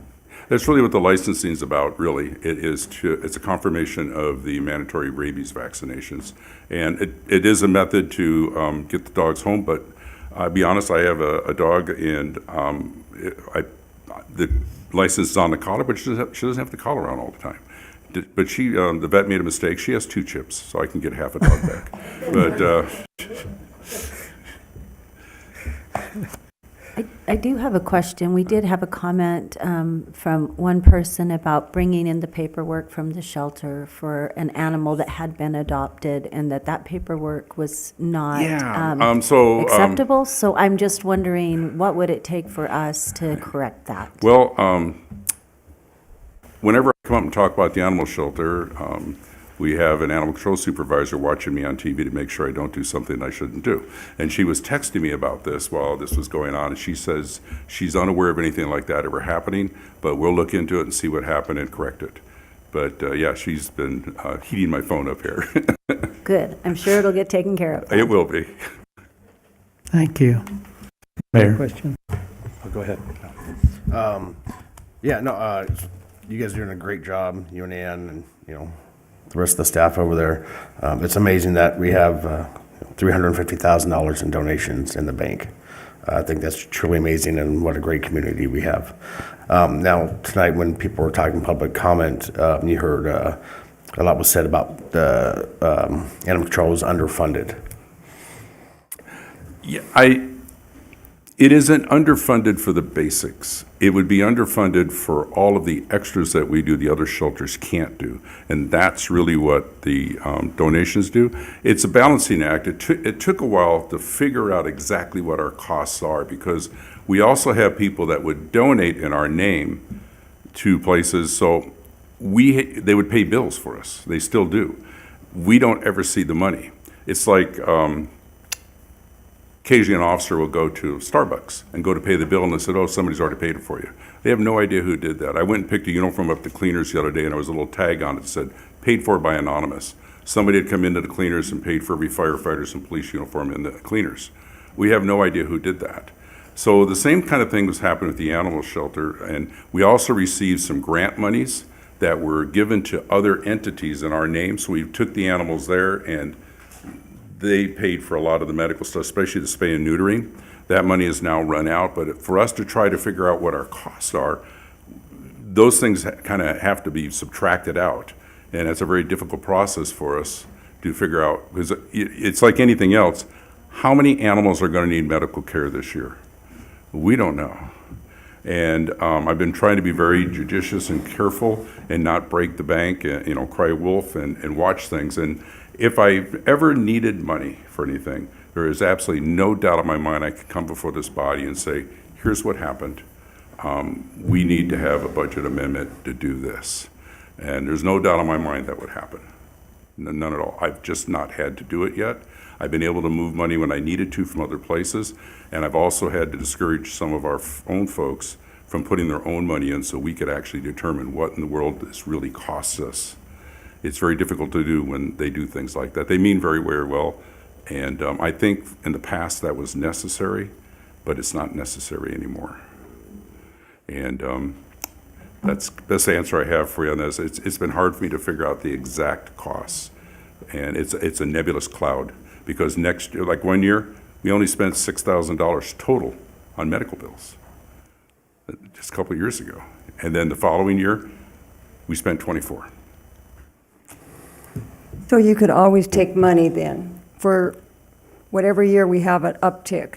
Mm-hmm. So that would probably be the best thing to do, is to send a cash donation? Well, if we had unexpected things occur and we would run out, then I would come to the city manager and tell him, here's what I have. We would meet with finance and say, can we do a budget amendment to amend my budget if I need to? Or we move money from one area of my budget down there if I have sufficient capacity in another area. Sometimes we do. So you're saying you don't need any cash donations? No, not at all. I'm not saying that Okay, at all. I'm just wanting to clarify. I think need versus appreciate and put to good use are two Correct. different things. We're not desperate, and we don't need donations to survive and do what the basics. What the donations allow us to do is to do things far beyond the basics, save animals that possibly wouldn't be saved before and would have been euthanized, and to take better care of the animals than a normal shelter would. Again, I believe they're shelters, and it's our responsibility to do the best we can for those animals that they're there for no fault of their own. We humans put them there. So we try to do the best we possibly can, and that's what the donations allow us to do, is to do things to be preventive, to take better care of the animals than normally would be. And I'm really grateful for it. It's really allowed us to do something I've never seen before. Thank you.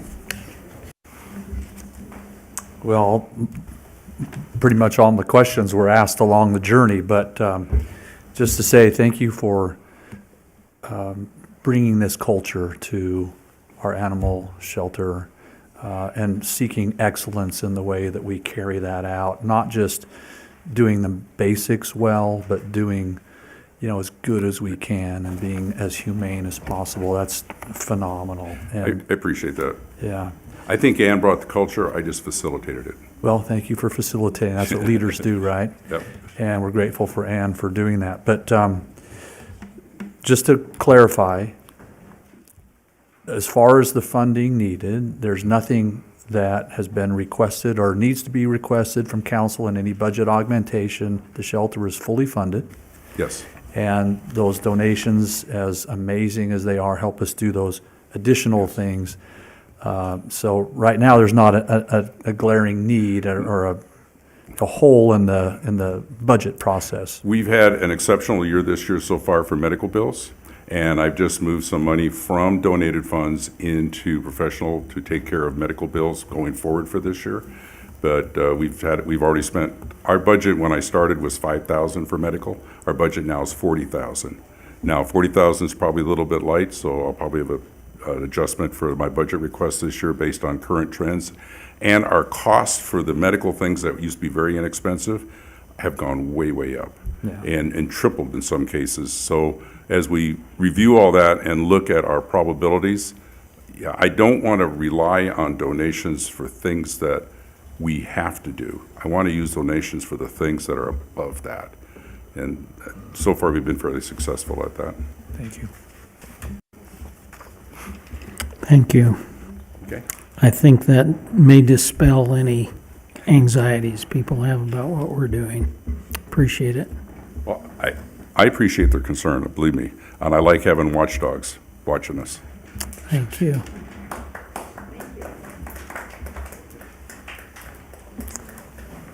That brings us to, we heard the presentation then, that brings us to item 15. Mr. City Manager. Good evening, Mayor Hardy and members of City Council. On January 1st, 2021, the city entered into an option lease for 1,100 acres in the El Dorado Valley for solar and battery development with Boulder Flats Solar LLC. The option lease was expiring at the end of 2022, and the city agreed to an amended, restated option lease through December 31st of 2024. Boulder Flats Solar requested an additional year extension, and that's the reason for consideration tonight. As you heard earlier this evening, they've amended that request from an additional year down to 90 days. Respectfully, the developer has had 4 years to develop the project. The developer has until December 31st, 2024 to exercise its option to lease and still has that right if they wish to develop the project. If the developer does not choose to exercise its option to lease by that time, staff believes it's in the city's best interest to go out to RFP, request for proposals, for the 1,100 acres to yield the greatest value to the city and our residents. Accordingly, city staff recommends that the city council direct staff to not grant the extension. If the city council wishes staff to grant the extension, city staff will bring a resolution back to the council on December 10th to grant the extension and set the option payment rate. And with that, I can answer any questions. Any questions? Have they been paying yearly for this land? Yes, they've been paying a lease option. It was approximately $200,000 this year Each year, 200,000? for the option. Thank you. Yeah, question, Mayor? So this, currently, the time frame that we have is until December 31st of this year. Correct. Right, so extension or no, they still have the remainder of this year to execute or to exercise the option should they choose. But the recommendation is not to go beyond that for the reasons that you enumerated. Correct. Okay, thank you. Any other questions, observations?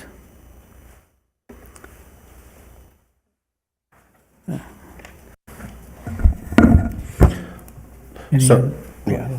So if we don't extend, do we go out for RFP and the whole process starts over? Correct? That is correct. Okay, so, right, I know they've had it for how many years?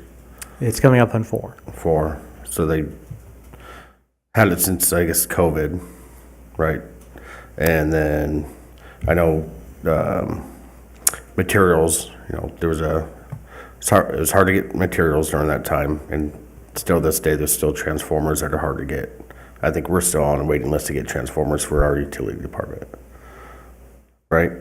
Yes, that is typical material delays are common throughout. Yes, and no transformers have even been ordered for this project by the developer.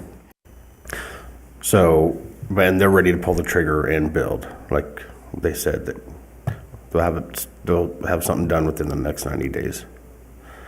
So if we deny them and we start over, it could possibly take another 4 years for another company.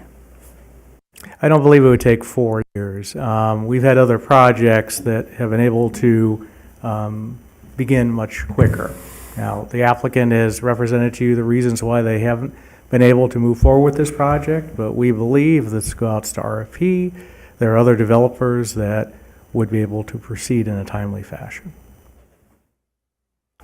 That is, if I may, that is not to deny them the same footing that they could have with the other ones. So if we deny this, they still have an opportunity to participate in whatever else the council decides as far as an RFP. That is correct. So this would not be closing the door to them as much as it is closing the door to the current lease that is running out. That is correct. Thank you. Yeah. My thought on it is they've invested $800,000 in this land.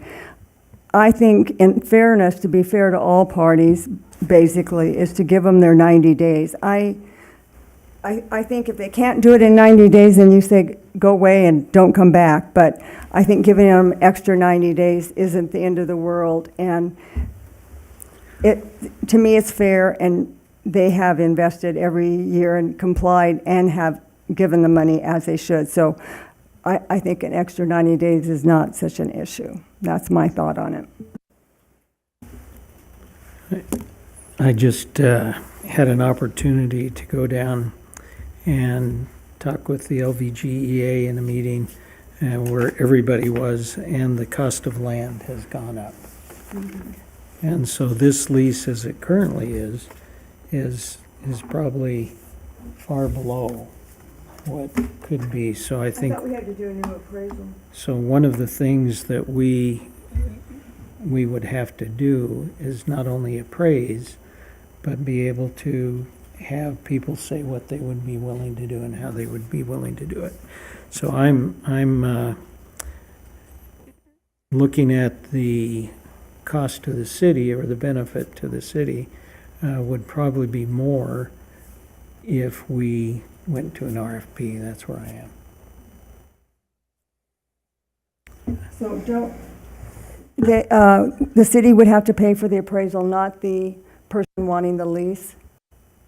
Just for clarification. The city normally pays for the appraisal up front, but then is reimbursed when the RFP is awarded. Okay. Or would you require that of this party then? If we gave them 90 days and we had to have it reappraised because the year's been up? There would not be a reappraisal required for extension. For an extension, okay. Yeah. This extension would keep the current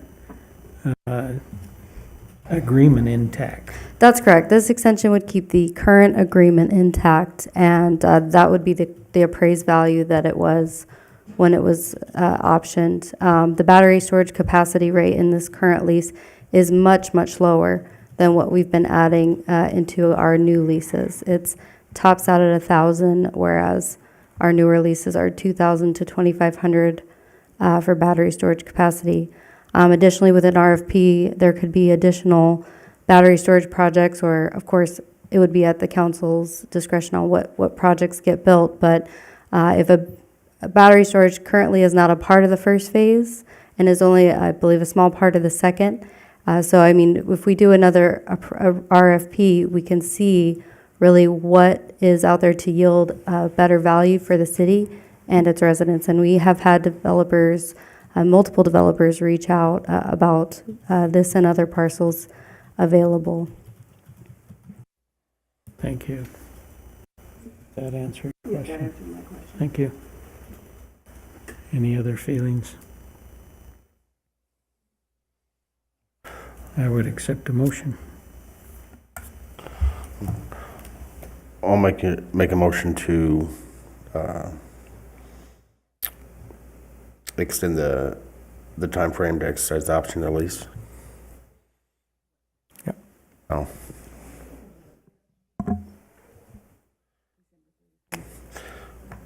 They're requesting a 90-day extension, so that would be Okay. 90 days from December 31st. Okay. For 90 days, December 31st. So that basically I'll March. second that. Moved and seconded, discussion. I guess I do have a little bit of discussion. So if I'm hearing you correctly, it is that even though an appraisal would show that the land prices are different because we initially entered into, is this the initial cost entered into 4 years ago, or is this the cost reappraised from 2 years ago when we extended?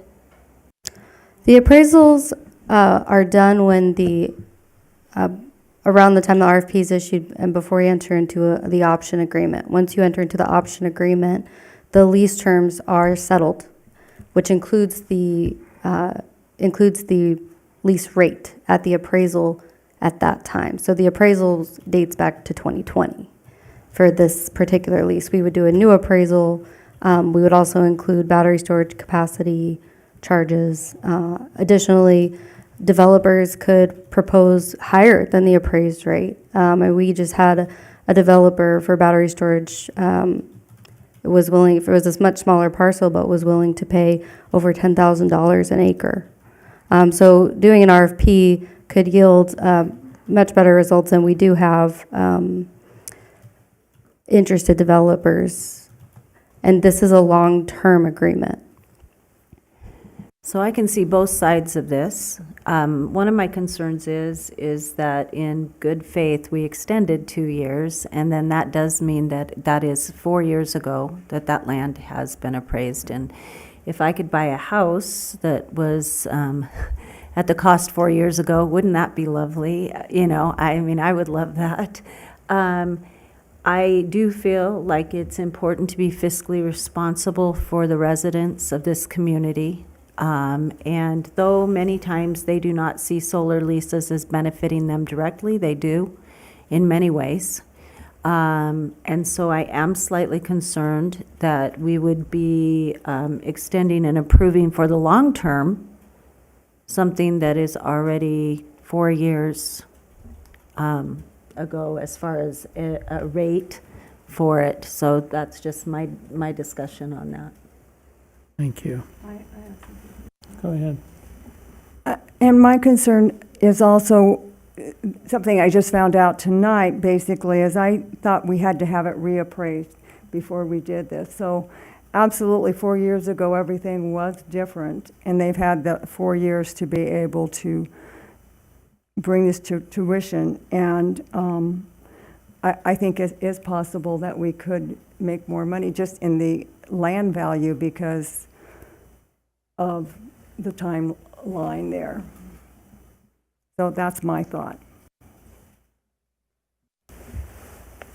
Go ahead. Well, it comes down to a business decision, in my opinion. And staff has enumerated the many reasons why the business decision could be better benefiting the community in light of the fact that it's been extended. So with a total of 4 years, and you know, and they still have 45 days If things are in place, they could jump on it and proceed as originally agreed, and good for them. But to add additional time now when we have the opportunity in a business model to maximize the benefit to the community, which, as has been mentioned, these solar rates keep our property taxes low. They help diversify our income for our general fund. And the additional funds that we've created, there's a percentage of those lease rates that go into there, including the additional funding for the battery storage potential if there is something of that nature. So I think on the business decision wise, it's more beneficial to allow them to have their 45 days to complete anything that they can and act on it, or let that expire and proceed with a new RFP. Any other observations? Where I'm coming from is the land value has increased. The deal for the city has a potential greater deal for the city as it not only land, but the opportunity for other people to be in a competitive market. And thirdly, they have had 4 years. And fourthly, if that's a fifthly, I don't know, they still have time to exercise the option before the end of the year. So I would be opposed to the motion made to extend 90 days on top of the other time frame that they have. Having said that, is everybody ready to vote?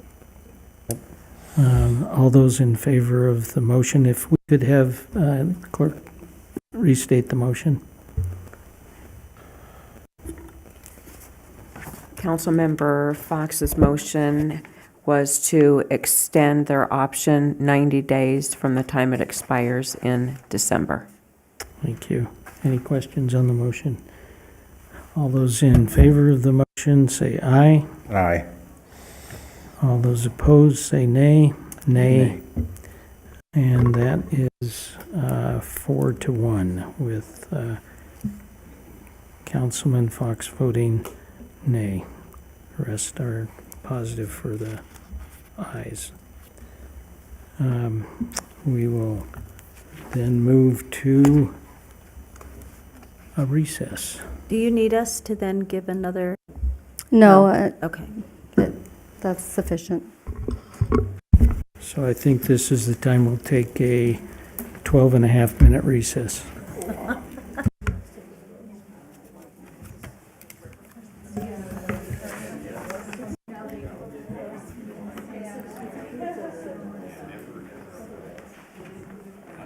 Sorry, I just have to grab my paper.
16.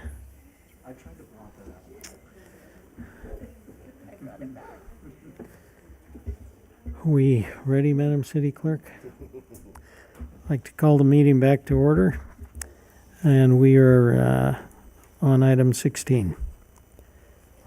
Thank you, Mayor.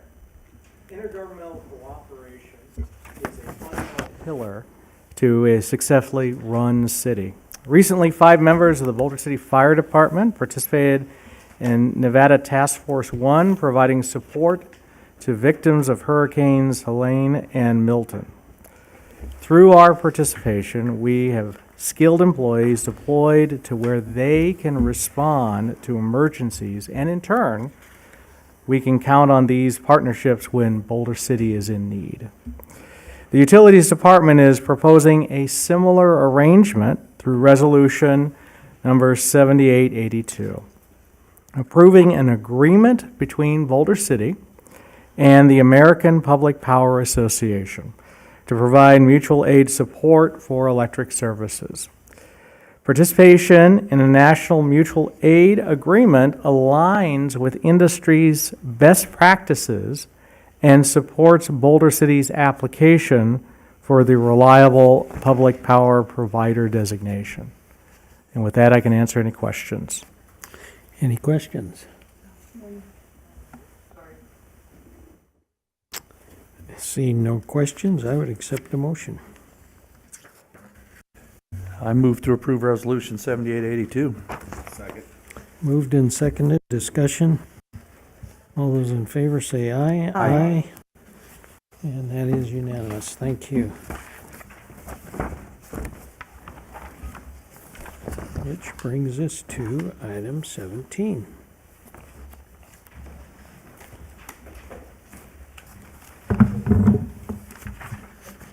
Madam City Attorney. Good evening, Mayor and council members. Before you today is item 17. This is matters related to Title VII, Chapter 3, Animal Control. Over a year ago, it was brought to staff's attention that there was an ambiguity in the city code that made it difficult to enforce mandatory spay-neuter provisions. There is an exception to the spay-neuter requirement for a person holding a valid breeder's permit. However, our city code is silent on the process to obtain a breeder's permit. On June 27th, an item was brought 2023. An item was brought forward to City Council to discuss the issue, and Council directed staff to research breeding licenses, fancier foster permits, and review the current ordinance as a whole regarding the keeping of animals. Staff found that NRS 574353 subsection 2 requires the city to adopt an ordinance to regulate breeding.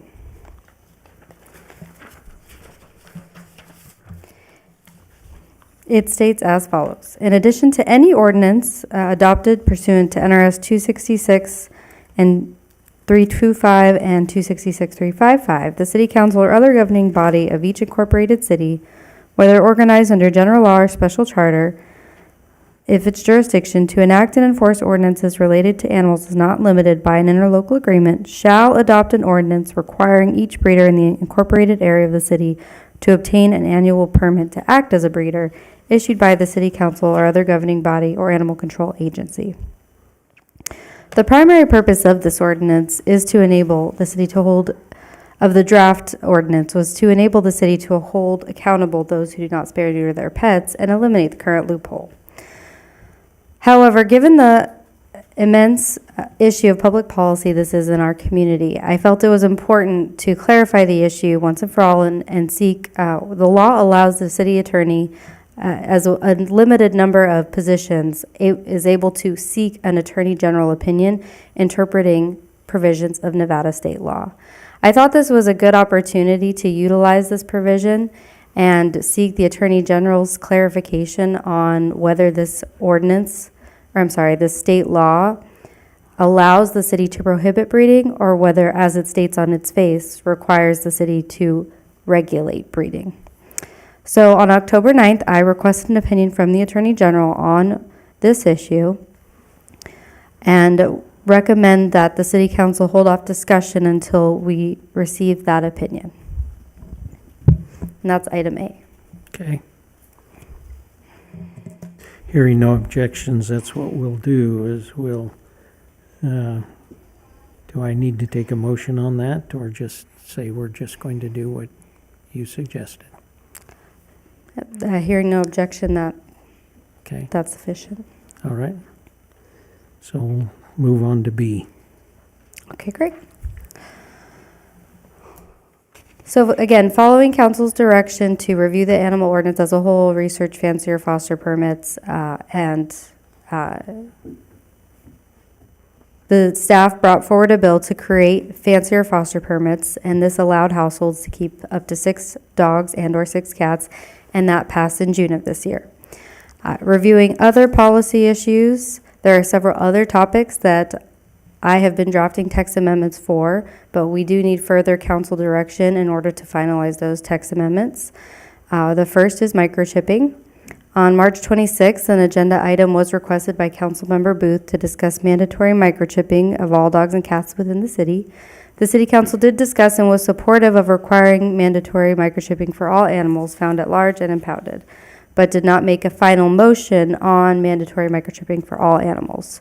So I've been working on a text amendment that would require microchipping for all animals found at large and impounded, but we needed further City Council direction and discussion on whether mandatory microchipping in general should also be required.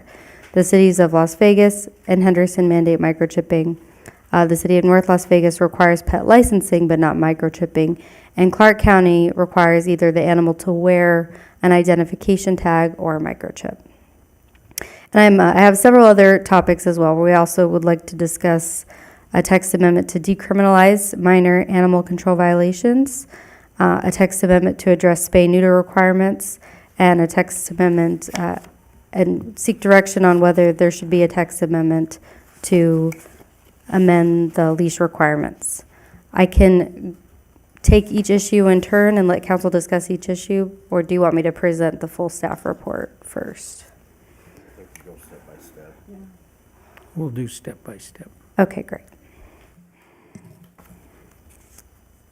So again, microchipping, we're seeking direction on additional text amendments you'd like to see, if any. Go ahead. I think there were a couple things that were brought up tonight that are things that I, just as the chief said, wasn't quite aware of, as far as maybe those who are in harmful situations, that this might exacerbate it. And so there's that. But if I just also heard you, did you say, where is it that asks you to either make sure you're wearing your license or be microchipped being an option? Which, Clark County? Clark County. I still stand by that I'm in favor that if there's an animal that's brought into the shelter, that it does get microchipped. I'm still in favor of that. I'm slightly concerned with what I heard tonight about mandating microchipping. I do, though, however, want the animals to be able to be identified. So I think that we have the license. If your animal is wearing that, they can get back. Or if you choose to have them microchipped, either way, those do allow that animal to get back. I think another concern of mine is we do have shelters that are overfilled. And I worry about making it too costly for people to want to adopt and have. Some people are on fixed incomes, and by the time you do a license and you do chipping and you do everything that goes into that, it just makes me a little worried that maybe they would be less willing or less able to adopt an animal and then thus saving a little life. So I guess for me, microchipping being mandated, I think at this time I could say, I can't say yes.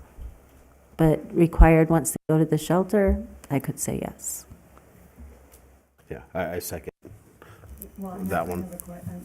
I have some discussion.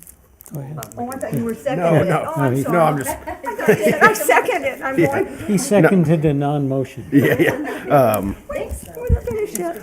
Yeah, I don't think they should be microchipped unless they are found or impounded. I think, if they have a collar with the license on it, I think that's fine with me. Because if they don't, they stay in the house or good ownership and they're not running around, I don't think there's a need to be mandatory microchip. Okay. Go ahead. I think Mr. Walton brought this up last time, and I think it's a great idea. I think we can over-regulate things. I think it should be mandatory that you either have, if your dog is caught, that it either has a tag, not a rabies tag, because that doesn't tell you who the owner is unless you can get a hold of the vet, but it should have a name tag on it, or it should be microchipped. I think that should be the requirement, that we require all dogs in Boulder City to have a name tag with a phone number or a microchip, owner's choice. If the dog is caught at large, then we go to the mandatory microchip.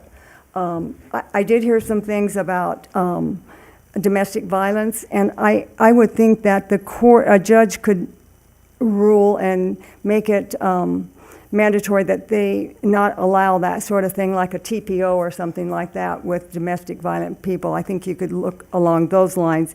But I think for Boulder City, I think not to over-regulate, and I think just a name tag, and I think Mr. Walton brought that up last time, the name tag, and then, or a microchip, your choice. But then if your dog's caught at large, then it's required to be microchipped. That's my thought on the issue. So if I can clarify then, going along that same direction, the tag, as I recall, has a number on it. And the person can be found who that number belongs to versus the name of the person. So do I need for instance, does the county with their rule require a license that has a name on it, or just the license whereby the animal can be identified? And that brings me to the next question that you're looking up. If they're loose and have a license and they're taken to the shelter, does the county require them to be chipped if they're loose, even if they do have a license? Yes. Looking at tagging, under Clark County Ordinance, the owner of any dog or cat or ferret must fasten a collar to the animal with the number of the rabies vaccination and a current identification tag, owner identification tag. So the tag must identify the owner. And then it says, or the owner shall have a microchip device implanted. Okay.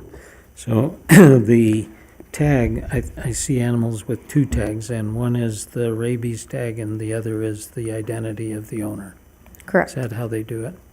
Yeah, it has a number for the rabies vaccination. I think it can be one tag, but it has to have the rabies number and the owner ID.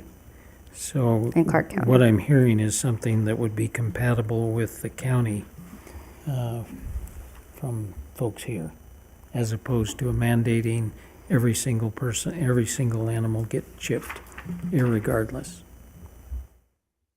Is that what I'm hearing? Yes. Is that what I'm hearing?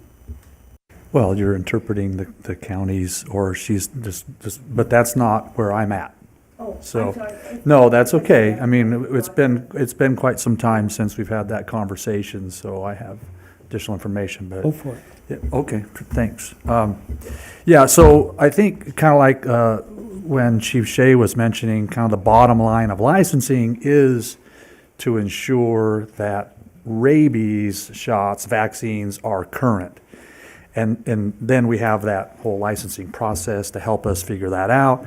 And I think we then talk about microchipping. What's the bottom line, right?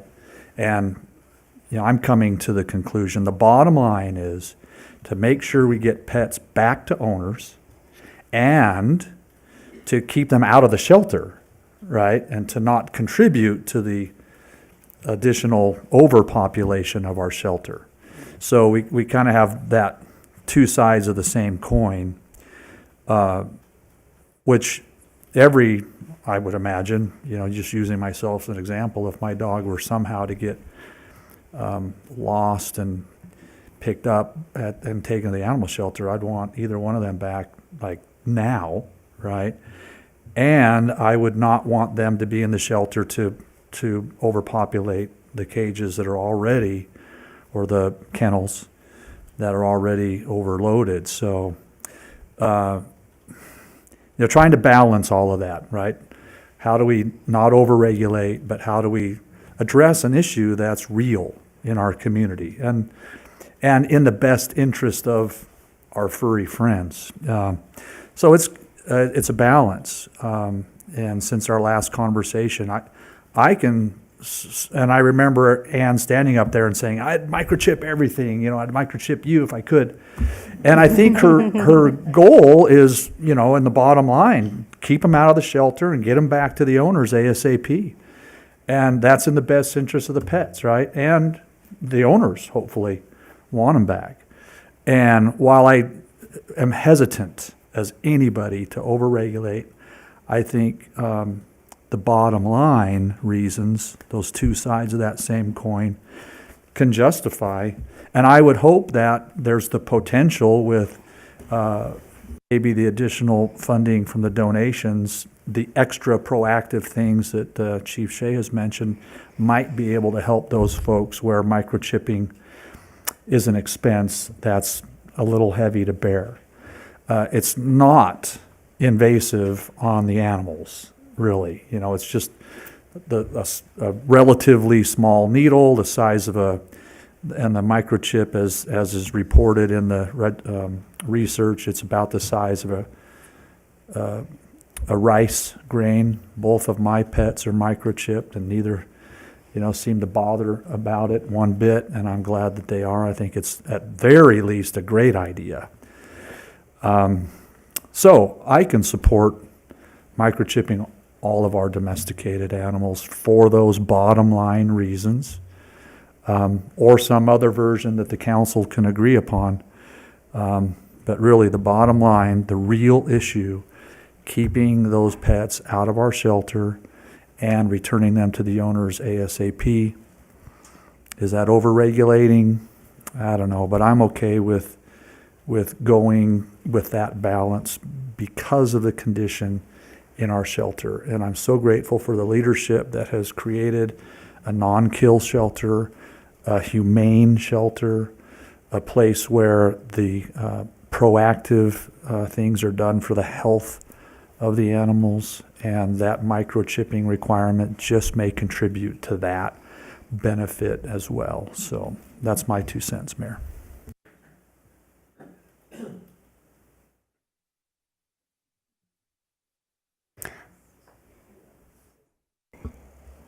I appreciate that, and I do agree that that is super important, that our animals get back. I'm still slightly concerned about unintended consequences for human owners that might be endangered in some way, shape, or form.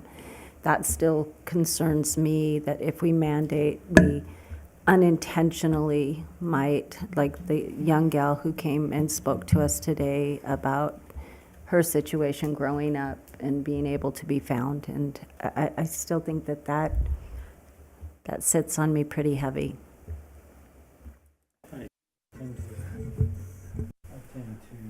I tend to agree with that concept. I know that sometimes people who have been in a loving relationship find out that they're not. And then they use the pet as it's my pet because it's been microchipped in my name as opposed to his name or her name. So I just think that there ought to be an exception with the caveat that the pet has to be tagged in such a way that, number one, we know where to find an owner. That's somewhat more flexible than the chip. Now, the chip, as I understand it, doesn't confirm the rabies. Am I missing something? It does not. I don't believe it does, yeah. So I still have to get a pet shots every 3 years and therefore relicensed every 3 years.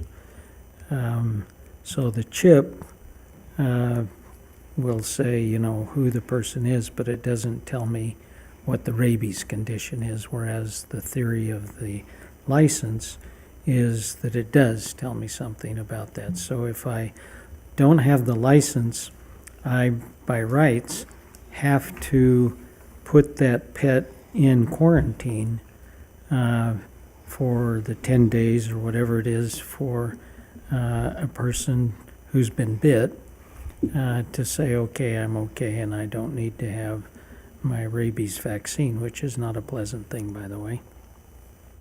So I like the dual concept of get chipped or get licensed and have your license up to date.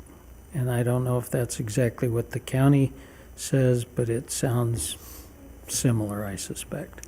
Yes, and to answer your earlier question, the county does require microchipping before an animal can be released from impound. Which I agree with. The county ordinance, it requires licensing, but the tag part, the owner identification, and a license doesn't have owner identification. You have to go get a separate one that gives your name and phone number or So whatever. there are 2 tags. There's an additional tag, yeah. Owner identification is what Yeah. the county specifically says. Yeah. Sure. One of the things we haven't mentioned are small dogs. Like I had a 5-pound Chihuahua, and for her to wear tags was just impossible, and she tried to go to eat and it hit the bowl and it'd scare her. So with the microchip, if she ever did get out, all I had to do was take my rabies certificate to the animal shelter and show them that she did have her rabies shot. So that's one of the nice things about a microchip with a small dog, is that you can always find out who they belong to, and I can always get that rabies certificate to somebody.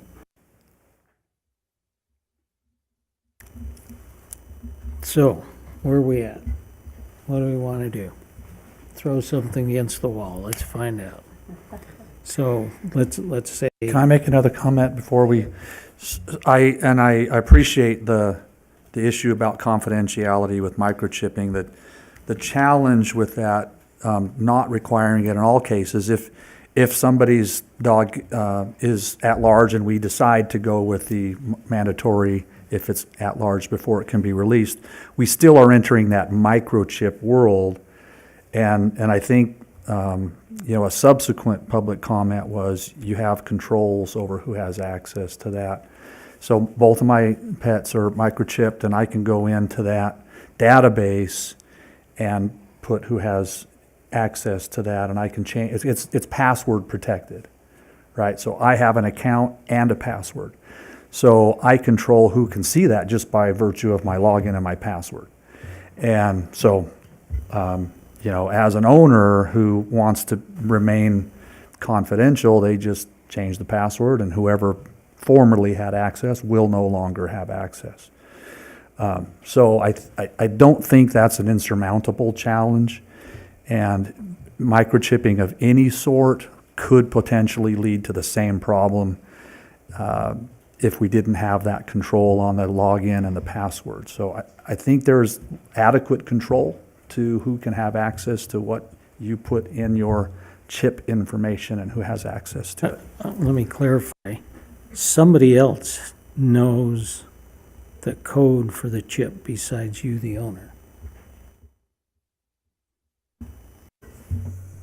I have not been on the other side of the chipping, so all I know is the consumer side, the login and the password. So if that dog, if your dog goes to the pound, they have the ultimate code breaking that can say where this chip master is. I would hope. That's why we have those Yeah. chips, right? So- But I've not been on that side. I don't know if any subject matter expert can comment on that or not. That's my point, is somebody besides you knows the code. Well, Council, Vince Alowitz, in charge of the shelter as the mid-level manager. So I can tell you what happens is when the animal is brought in, we have a scanning device that will read the code, and then there's phone numbers we can call to that particular company to find out who the owner is. What we do with the information at that point it is on a case-by-case basis. What we normally try to do is reach out to the owner and make sure that the animal is returned. However, there could be things in place that, as mentioned, there might be some kind of domestic violence situation. Nobody more than a police officer wants people to be safe, particularly in a bad relationship. I spent a career trying to make sure people are safe. The young lady's comment, this is the first I've heard of anybody having issues with this. So dogs are property under state law, whether I agree with that or not. I have a couple dogs myself, and I don't necessarily agree with that. They're my furry children, but I will tell you that under state law, it is property. So what we would do is we'd scan it, and we would reach out to the owner, and like Councilman Walton said, that they could change that information, whoever has access to that, and the contact address or whatever. If somebody was in a bad situation and they moved, we would reach out to that current address. It's in current time. If they failed to do that, then yes, we would contact whatever is there to try to reach the owner. So I don't know how much somebody is really exposed if the other person had access to that. I think it can, and the Councilman Walton said, whoever controls the password can control that. I can think of a lot of other ways where somebody's in a bad relationship, they could track somebody down, and not necessarily through the animal. Now, with that said, I hope I've answered the question that yes, we do have devices that would reach the proper company, and they would let us know who the registered owner is. It's much like the chief said, tags can be removed. I can easily argue that, and you are absolutely correct by saying that there are people in bad relationships that will try to control people using animals to do so.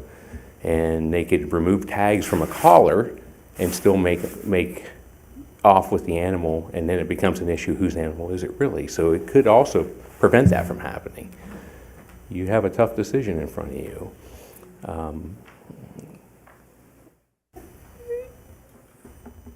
I will say that it's in the best interest of keeping them out of the shelters, like you said, and that is the bottom line. It's to make sure the animal goes home. I hope I've answered the question. Is there another question? Anyone?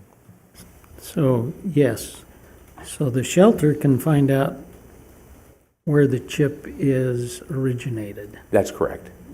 But that doesn't mean that they know who the owner is today. That is correct. What we would do is contact the company who has the database, and they will release that information to the shelter, to the animal control officers. And that's because you have a magic instrument that scans that? That is correct. We can scan the code, and they're not supposed to release that information. It's only to the proper people, veterinarians, animal control officers, things of that nature. So they have a scanner as well? Yes. Okay. Thoughts? I again go back to a responsible person who wants their animal back. If given the option, these two options would hopefully go with one of those, right? That's what I would think. And so, I mean, it's not the responsible pet owner that we're probably talking about, most likely. But given two options, it doesn't make it less likely that your dog will come home to you if you have a collar on with identification and/or chipping, right? I think if there's a possibility of it less likely happening, it's with a collar, because collars can come off. Collars can be removed. Collars can be slipped out of. Microchips are semi-permanent or permanent. You're not going to get rid of that. It's much like the chief said, it's a VIN number to a vehicle. License plates could be changed, but VIN numbers are much harder to do. So what we're doing now is we're trying to give staff direction. We're not trying to make quote unquote a firm decision right now. One of the things that I would be curious about is what the county is doing and how they're doing it to protect the person who may be a victim.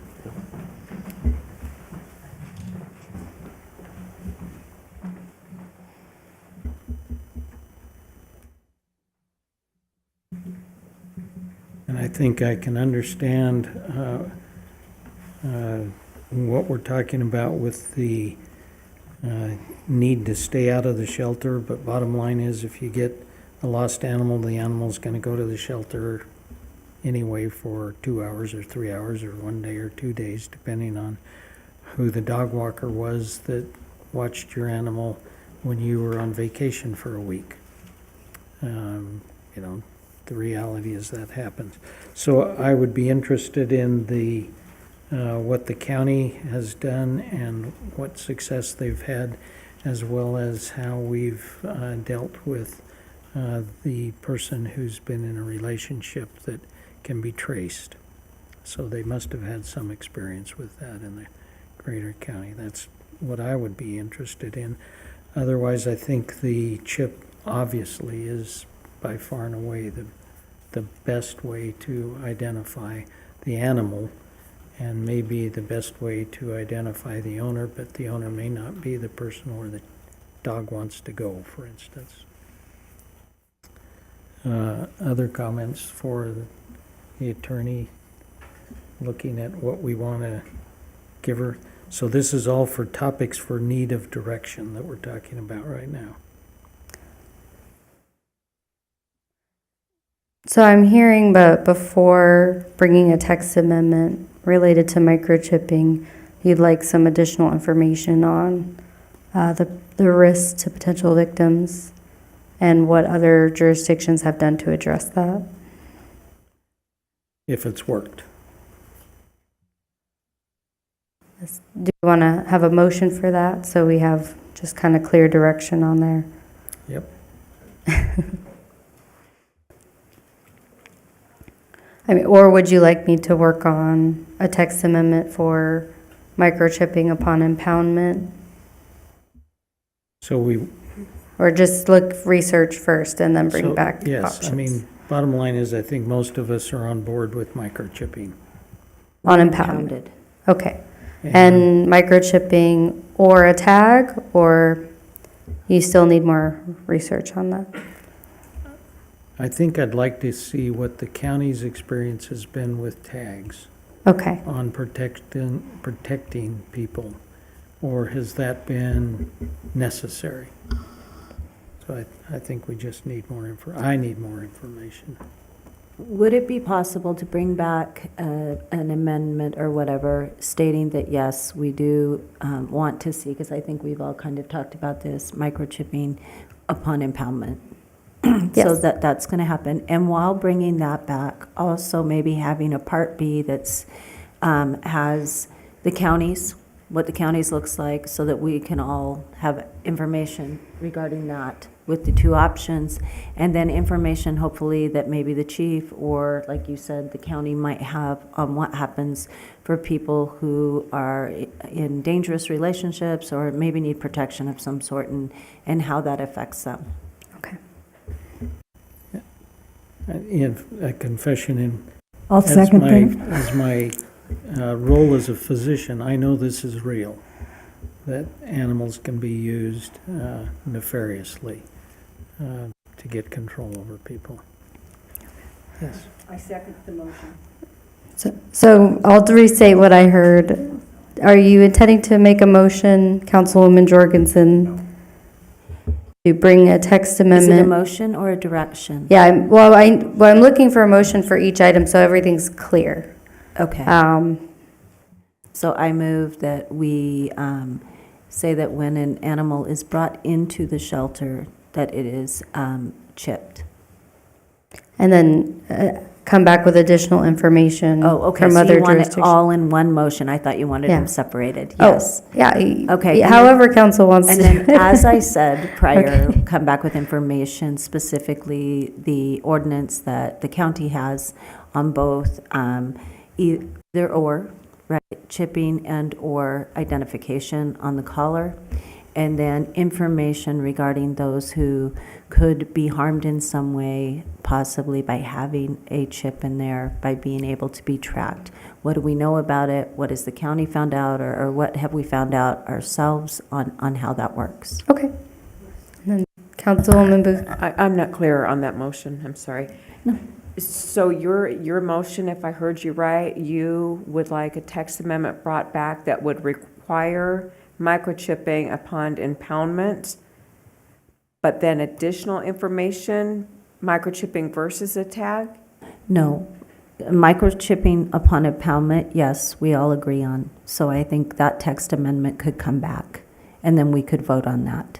However, secondarily, whether we want to mandate microchipping everywhere, we need more information on that.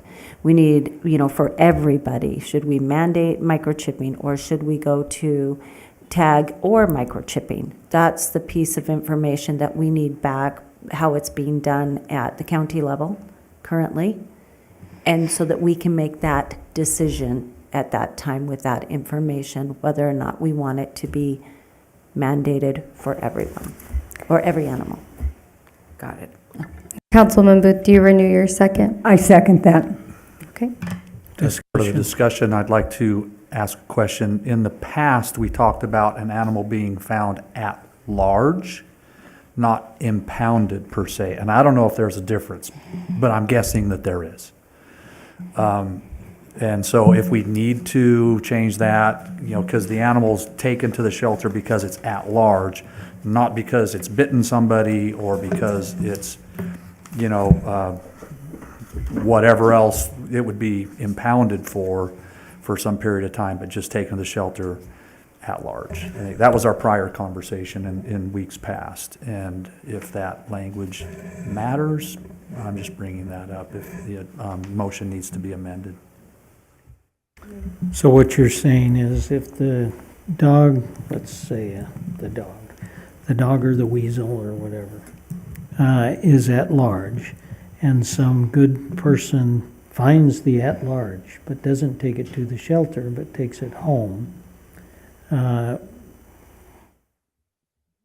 then doesn't have to be chipped or should be chipped no matter what. At large doesn't stay at large. That was just the term we used. We could define it here if we want to. I think when we had the last conversation, it ended up at the shelter because it was at large. Right. And the shelter does Or arranges the microchip. Maybe I'm parsing words, or impounded. Or however it ends up at the shelter, right? So we do impound animals for more reasons than just being found at large. So the way our ordinance is set up, there are conditions for release of impounded animal.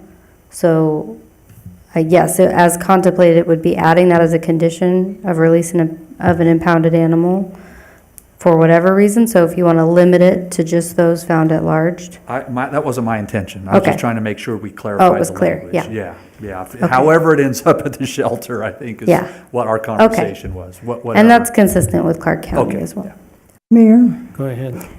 I think however it ends up at the shelter, it needs that microchip, because I think our whole common goal here was to get the animal back home as soon as possible and to limit the amount of time that animal control has to deal with that animal. So I think it doesn't matter how the dog got there. If it was brought in by a kind citizen, that dog got out, it has no identification, and therefore animal control has to do extra work, put it on Facebook, call around to neighbors, all that sort of thing. So I think it doesn't matter how the dog got there, it should have to be microchipped. So another question. I mean, we can go down the rabbit hole, but this is the rabbit hole. So the dog escapes at large, taken to the shelter, and the shelter says, oh, the owner isn't available, the owner died or whatever, and so now it's still got a chip in it, and so it has to be a new chip. Well, or can you reprogram the chip? That scenario, in that scenario, that pet owner, their heirs would inherit the animal as property If an owner died, the animal's still their property and becomes property of the estate. So then the animal would be distributed based upon a will or trust or through probate. Okay. But in a situation, I think where, the only situation I think that we would be releasing an impounded, I'm not sure a situation we'd be releasing an impounded animal to anyone other than the owner. Because then if it becomes our animal and it's in our custody, it's then an adoption process, not. And so if the dog is adopted, I can't spell animals, so I'm just going to say dog. If the dog's adopted, then we want that animal chipped before it's released. Okay. Correct? Yeah, I think the intent of this is if an animal's brought in and does not have some sort of identification on it, then when and if we do find the home for it, that it's chipped. So then it does have identification. At that point, I think you lost your animal or somehow your animal got loose and we've had to identify it for you. So this in the future, in case it happens again, will be the way that we will do it. Thus, minimizing the number of man hours needed to do that. And I think the chief wants to say I heard a something. question back there. I'm not sure if I heard it right, but the chip information can be amended for a new owner. So if a dog got a chip, and we do it quite frequently. Okay. You're right, I missed that question. Thanks, Chief. Okay, so I'm hearing we would also add, if an animal's adopted, that we microchip that animal. So, can I have somebody restate their motion? You want me to restate it? Please. Okay. So, direct staff to bring back a text amendment that requires microchipping before an animal's released from impoundment or upon adoption. Then do further research on mandatory microchipping in other jurisdictions, the issues they faced, and especially with respect to use of microchips to in domestic violence situations and how other jurisdictions have addressed that. Also There bringing was, back motion. also bringing back information from Clark County, maybe their ordinance that shows us what they do as far as those two options being available. Okay. And so there's a motion that everybody understands, and somebody made it. Sherry made it, I seconded it. Moved and seconded, any discussion? Good. All those in favor say aye. Aye. Any opposed say nay. Thank you. That gives you enough to go on. Yes, that's perfect. Thank Okay. you all. That brings us to number 2. Number 2. So number 2 is providing for civil rather than criminal penalties for minor animal control violation. Staff is recommending decriminalizing such violations as failure to license, failure to spay, neuter, and provide for a civil penalty instead. We're suggesting that we follow the civil traffic citation process, in which a person would have 90 days to request a hearing to contest the citation, or otherwise it would be due an owing. And you have as a handout the current bail schedule for all animal control violations. So the highlighted yellow is what we would propose to be civil, and then the green would remain criminal. As you can see, things like animal cruelty, animal fighting, endangering an animal, those things, of course, would all be criminal. But the more minor violations, like failure to wear an animal license or exceeding the number of animals the allowed, those we are suggesting be converted to civil violations. So if I can just ask the dumb question, no rabies vaccine for a dog or cat. If we do a civil, it would be $245 fine. So this is the bail schedule, which includes court administrative fees. So we would bring back the fine schedule, the proposed fine schedule at a later time. So we're we not don't have suggesting. it. This No, we don't isn't it. have it. No. Okay. No. All right. So our direction would be to move to a civil infraction, and the cost of which would be to come back to us for final vote. Yes, the amount of the fine would come Okay. back to you. So does anybody have a motion to decriminalize minor animal control violations? I'll make that motion to decriminalize minor animal infractions. Second. Moved and seconded, discussion. All those in favor say aye. Aye. Any opposed? It has been unanimous. Thank you. And that brings us to number 3, mandatory spay-neuter provisions. Thank you, Mayor and Council. Additionally, questions have arisen lately regarding the appropriate age to mandate the spay-neuter of a pet. Recent research suggests that the removal of sex organs too early can influence the incidence of disease presence. And these are peer-reviewed medical journals that have discovered this. In fact, guidelines for spay-neuter of different dog breeds range widely, can be as late as 2 years. And so the decision on when to spay or neuter your pet should be made with a veterinarian, which is why our code does currently have an exception if you have a note from your veterinarian that your pet has a medical condition. However, the visit to obtain this note can be rather expensive, and the requirement in Boulder City Code is not a minimum age, but rather the point where if you had not spayed or neutered your pet by that time, the city can issue a fine for non-compliance. So city staff is seeking direction on whether changes should be made to our mandatory spay-neuter minimum age of 5 months. We'll point out that state law does require animal control facilities such as our shelter, before we release an animal, if the animal is over the age of 4 months, we are required to sterilize the animal. But that state law is not applicable to private parties. That state law is on the animal shelter. Additionally, other jurisdictions have ages ranging across the board. While Henderson and Las Vegas and Clark County are 4 months, the city of Mesquite is 6 months, and the city of North Las Vegas does not specify an age in their code. So we're just seeking direction. There's also some additional handouts that have been provided to show like American Kennel Club has varying age ranges, and a study by UC Davis with various age ranges for the recommendation of spay-neuter based on breed type.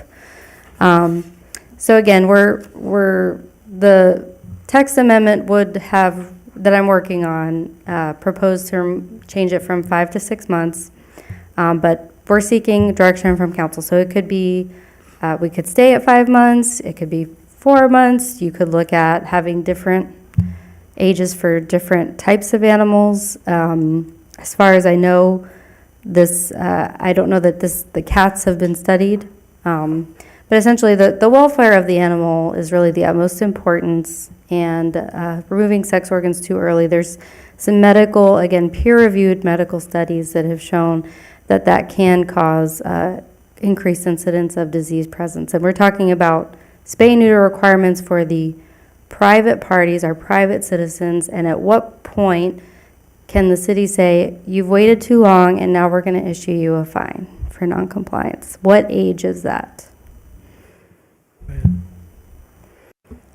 I just have a question. So right now we have it at 5 months, is what you said, right? Mm-hmm. And then if the vet says, no, your animal should not that's not in the best health of it, what are our requirements there? Just one note saying, I recommend a year? Or I thought I saw 30 days. Is that like every 30 days we have to come back, or? I'm not sure. It says. That's not that one. It Okay. says the spay, I'll read the exact language from the code. The spay-neuter requirements set forth in this section shall not apply if a licensed veterinarian certifies in writing that a specific dog, cat, or ferret, pet rabbit, or pot-bellied pig is temporarily or permanently medically unfit to undergo the procedure because of a physical condition that would be substantially aggravated by such procedure or would likely cause the animal's death. If temporary, their certificate shall indicate the period of time anticipated that the unsuitability will last. And then for an exemption to apply beyond that period, a new certificate must be obtained. So I guess if the veterinarian says 30 days and then recommends it longer, you have to get But a if new their certificate. recommendation was, let's say, a year, someone got up and said, my vet recommended we don't spay or neuter for a year during public comment, So if they came in and they had a note that said from their vet, this was the recommendation, that would be it. After Right. that year, if they hadn't done it and the animal had been caught, then they would have a civil fine associated with that. Yes. Okay, so really, if the health of the animal is a concern, could it not be the 4 or 5 months or whatever, and then have in there, if it's a concern, they could bring in a note? Yeah, from that's their what we vet? have right now. So it currently says 5 months, and if you're concerned, then bring in a note from a vet. Do we need to change anything? No. That's, It doesn't seem like it to me, but. I think we should leave it where it is, and I'm going to give you my reason why is we talk about the female dog being spayed, and that's the biggest issue, and that's normally where you're going to get something from your vet. The male dog can be castrated at any time. It's not going to cause a problem, but a fully intact male dog can create a lot of havoc on a town and create a lot of puppies. So I think we have to think about the picture as a whole, that those male dogs, if they're not castrated soon enough, then we could have more issues. And then with the females, it's like my little 5-pound Chihuahua again. The vet didn't want to have her spayed until she was 8 months old. So I could have a letter for that. But there's also two things where if you let a breeding dog have puppies, then they also have side effects from that too. So there's pros and cons on both sides of it, basically. I think it's fine where it's at. I really would be good with 4 months even, to be honest with everybody, because the male dogs are the ones that are going to get out, climb the fence, and visit somebody in their backyard. The females don't seem to do that so much, that I'm aware of. Maybe I'm just thinking that all dogs, boy dogs are bad. Sorry. I'm not going to touch that. You're not going to touch that one. But anyways, that's what I think, that we have to look at the dogs as a whole, and that your vet's going to be your best resource as saying whether that dog should be spayed or neutered. So I think we should leave it where it's at. Oh, so do I. Oh, good. That makes two of us. So, does anybody want to change what we have now? We don't need a motion. Sounds good? Nope. No motion necessary for that All one. right. All right. Leash law. Finally, Boulder City's leash law has been the topic of public debate for several years. Boulder City is unique in that, unlike other jurisdictions in Nevada, which require a pet to be on a leash at all times while in public, unless in a designated area, Boulder City has an exception to this general requirement. Again, the general requirement is that a pet has to be on a leash at all times if in a public area.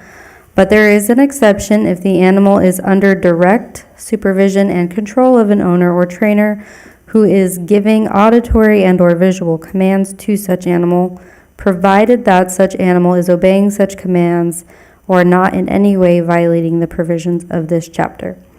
This exception has manifested itself as a barrier to enforcement in certain circumstances, and city staff is seeking council direction on whether these ordinances should be modified and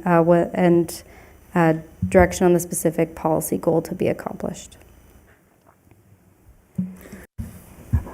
I think we've explored philosophically in our own heads, well, what if the animal were in some park and we hear stories of, I was in the park with my dog on the leash and somebody else's dog not on the leash, got into it with my dog on the leash, and so it was, I don't know that we can identify a park logistically that says, okay, it's good to let your dog run around in, quote, a public park without getting into some kind of voice control that doesn't work.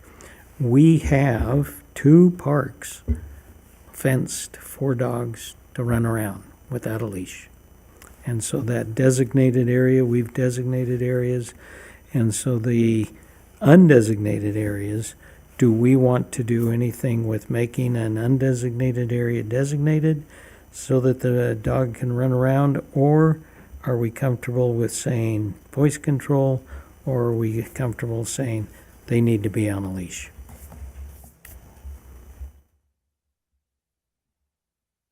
Go ahead. First of all, we have 3 dog parks in one area, and we have no dog parks over this way. It's kind of like the RVs. We need, if you're going to change the law, then we need to have some dog parks over on this side.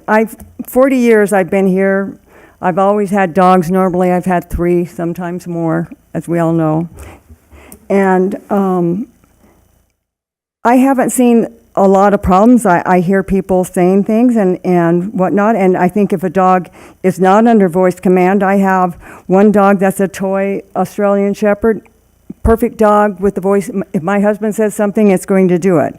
I have my Pomeranian. I have to keep her on a lunge line when we're at the park because she wants to play, but she doesn't mind me. So I definitely know the difference between the two, but we haven't had the issues, and I did ask Ann how many dog bites a year we have, and she said we have probably about 2 a month, and of the 2 a month, probably 12 of those are from owners, the dog biting the owners, so they're in-house bites. The others are outside of the home where somebody has been bitten.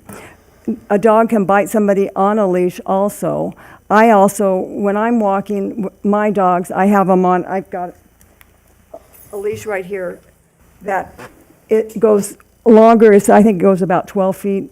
I don't know what these go, but when I'm walking, I like to be able to go on a fast walk, and this allows me to do a fast walk with her, where the 6-foot leash is not, there's too much slack in it when there shouldn't be.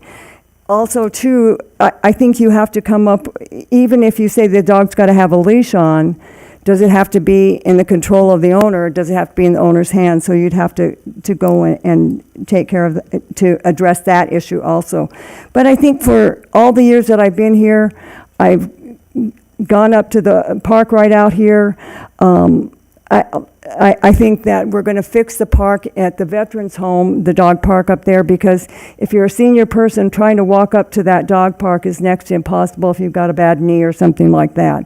The other dog park, the 501c3 that's over there, that one you can walk into, but it's more for larger dogs so they can like run in the desert, that sort of area.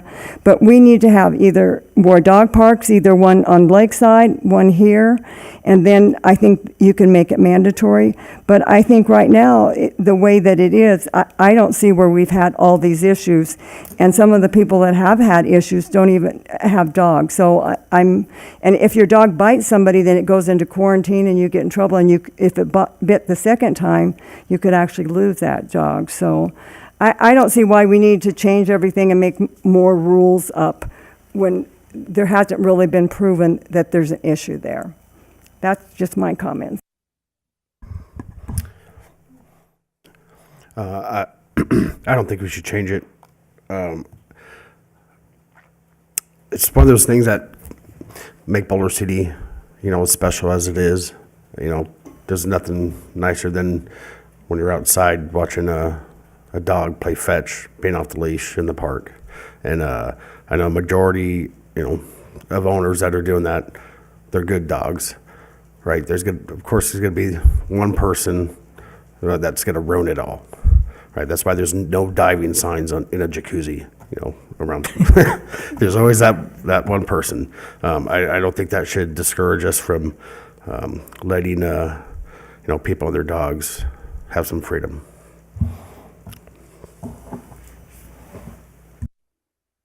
I'll go down to this end.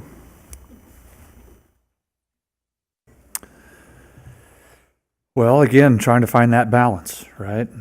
Regulation versus freedoms and responsibility, consideration of the public generally. I've got a dog who is an absolute, not that she runs away, but she loves to run. And so off leash, she's super happy. I've got a little dog on a leash. She gets all the exercise she needs.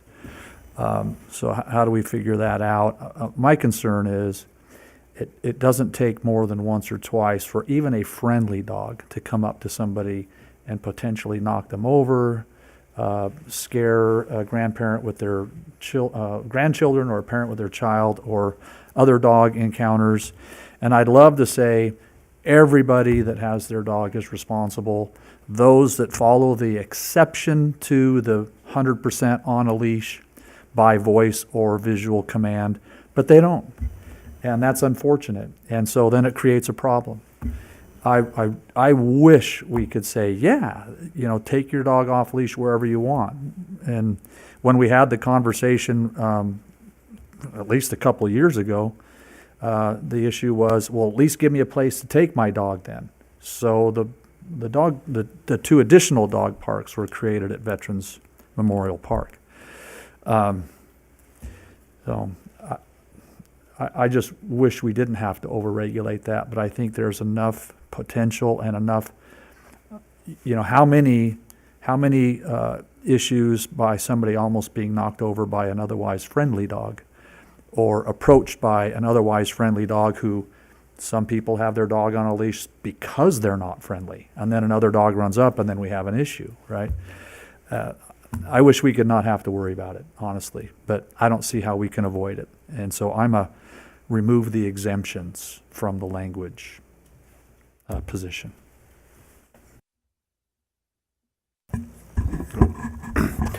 Chief, can I ask you a question? I don't know if maybe you might have the information.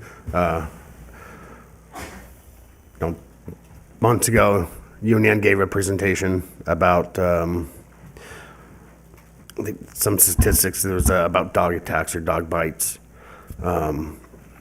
I forget exactly how many dog bites or attacks there were, but I think there was 20. I think one of them was actually not inside of a dog park. I'm sorry, I just don't recall. I remember the raw number of bites that were investigated by animal control, but I don't know when and where. What I can tell you is that the animal control supervisors and the people that have to deal with this and have to deal with the aftermath of it are unanimously in favor of restrictions. They said, as Ann said, I'm the one that has to go down and take the two halves of the little dog and put it in the bag. And she's had to do that. We've had him decapitated by another larger dog that's off leash, and the people have theirs on a leash. We've had people bit trying to get him between the dog fights. You try to protect your dog, but you're the one that ends it. And if you've seen dog bites, they can be horrendous. Dogs have a tremendous force when they bite. Their teeth and jaws are made to break bones and get at the marrow bones. I don't know if you ever saw the photograph of our volunteer that was bitten by a German Shepherd at the animal shelter. It's pretty horrific. And because dogs will bite and shake their heads. And that's designed to rip and tear. So we just had an employee last week trying to walk in here who was rushed by a dog. So she feels unsafe walking into our building. So I just don't have the exact number. Okay. But yeah, to my, as I remember, majority of those, there's only one at a dog, at the park.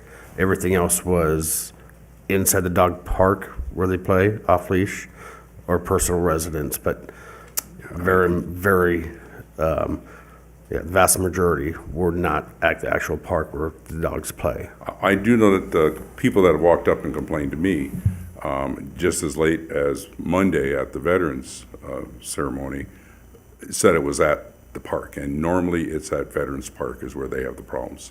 Or the second one they'll bring up is Broadbent. Those are the two that I seem to get the most people complain about, who walk up and say, when are you going to do something about it? And those are the two areas that I'm familiar with. As for the other ones, I don't have data where they all occurred. We'd have to go through each case. I just have a raw number of cases. Yeah, some aren't investigated by animal control. Some are done by police officers because when animal control is not on duty, police officers handle them. So we get them. It's not infrequent. Yeah. But is there a way we can start? Excuse me? Start tracking the actual location? We can, absolutely. We have the ability to go track that now. I can bring that data forward and find out how many occur. But there's a good number of bites that never get reported. And people will tell me that too, but I didn't report it. Yeah, I didn't want to bother you, but I got bit here, I got bit here. So there's always a number of things that don't get reported. Like with every other crime, not all crimes are reported to us. I answer you as best I could? Yes, thank you. Okay.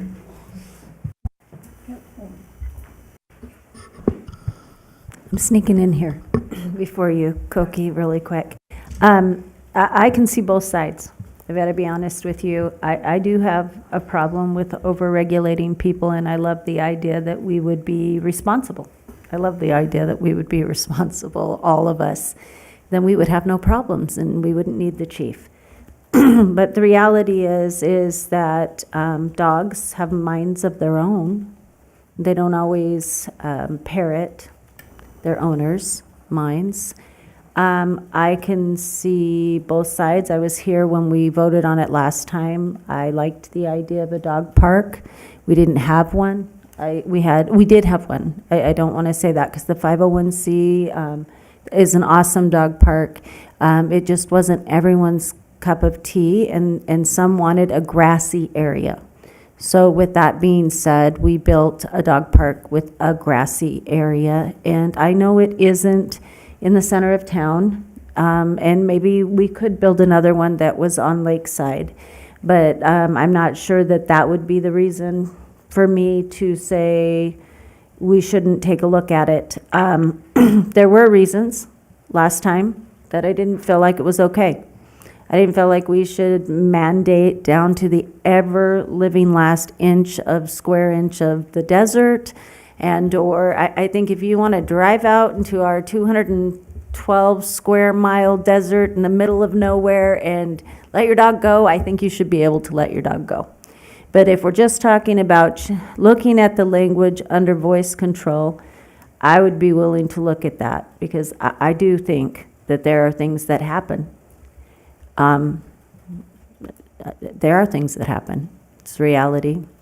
And there are nice dogs, and then there are dogs that aren't nice, and there's a reason other jurisdictions have the pets on leashes. And I can't believe I'm saying this because I'm really not an over-regulator person, but I do think there is the potential for risk and harm.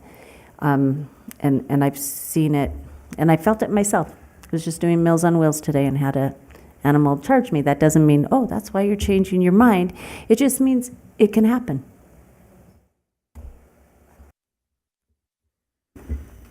Can I Go ahead. make another comment? I think we could find some places for dog parks that would help here because there's a whole group of people that do their socializing over here at Broadbent Park. And like Matt says, you can see them on the weekends out there playing with the little kids, throwing a ball, and the kids and the dog are all running after that ball and everything. But we have a park that's hardly ever used right over here, right in front of City Hall, that we could take and maybe fence in with some wrought iron fencing and let the people that are at Broadbent have an area where they can come and have that free at play with theirs. And then maybe find something on Lakeside too, where we would have a place where people could take their dogs and socialize in an area, because having all three of the dog parks, I don't know why we put two up there at Veterans and have none over here when there already was one there. It just doesn't make sense to me. But I think if we could maybe come up with some kind of way of doing the dog park so that people do have an option to be able to take their dog for off leash and socialize in the area where they live, or they can walk down there, because a lot of the people that go to Broadbent are walkers that walk down there. And I see them walking down there. There's a dog, well, there's little Milo, we all know him, but there's a guy with a black and white dog that is a little older dog. He walks all over town and up to the park, and it's part of his socializing. So I think we need to have that area and keep all people in mind if we're going to change the law, if that's what everybody else wants to do. Thank you. Dogs bark, dogs bite, dogs lick, dogs are happy, dogs drool. I mean, that's just what they do. We are the outlier of anywhere. You know, I drive by cities in Utah and the dogs are on a leash. That's what a lot of people have done is they've recognized that the one incident needs to protect people from harm. And so it would be nice if every dog was nice and every person was nice, but the theory of voice commands is probably wishful thinking. I just don't think that we can count on voice commands in order to be able to count that as a leash. That's where I'm at. So does anybody want to make a motion or more discussion? I'll make a motion to keep the ordinance as is. Okay, is there a second? And I'll second it. Moved and seconded to keep the ordinance as is, voice commands and auditory and/or visual commands. And is there discussion?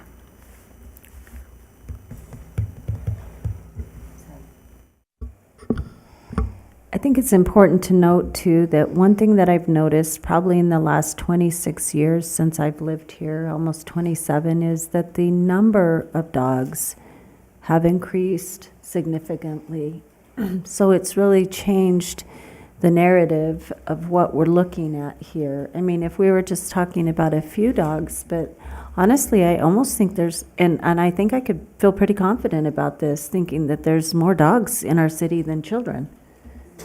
And I can't keep my child from biting, but I mean, I might be able to at least. I mean, wouldn't we all want to keep our teenagers on a leash? Maybe I sound like Ann now. Let's chip everyone too, but and keep our teenagers on leash. But mostly, what I'm saying is I think the sheer number that I've seen has also influenced some of this decision. Thank you. Any other comments? I would say that we saw a need. We made 2 dog parks in addition to the other one. And what I see with the parks around here is many people are driving, parking, letting their kids and their dogs out. And if they drive here, why can't they drive to my dog park? But that's... So the motion is keep it as is with current status, and it's been seconded. Any other discussion? All those in favor say aye. Aye. Aye. Let me hear those. These 2 and anyone over here. So two ayes to my left. All those opposed say nay. Nay. Nay. And that is 3 nays, 2 ayes, and so motion fails. So the motion having failed leads us to, if we don't do anything, we keep it as is unless there's another motion. I'll make a motion to remove the exemptions from the leash requirement. Be specific on that. You're Well, making... the 2 exemptions that we have listed in the ordinance that we currently have are voice or auditory control. My motion is to remove those and just have leash. Okay. Is there a second? I'll second that. And is there discussion? All those in favor of the new motion to do away with the auditory visual commands and just have plain leash requirement, is that right? Yeah. All those in favor say aye. Aye.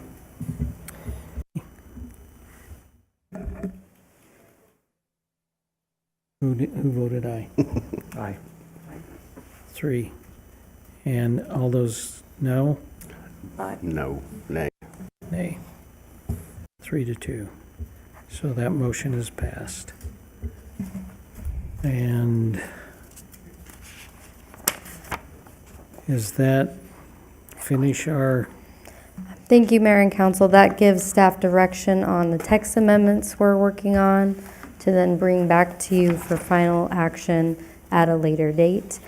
Unless there is any additional issues within the animal control chapter you'd like to discuss, that would conclude this item. Is there any other additional issues? Okay. No other additional items that I see.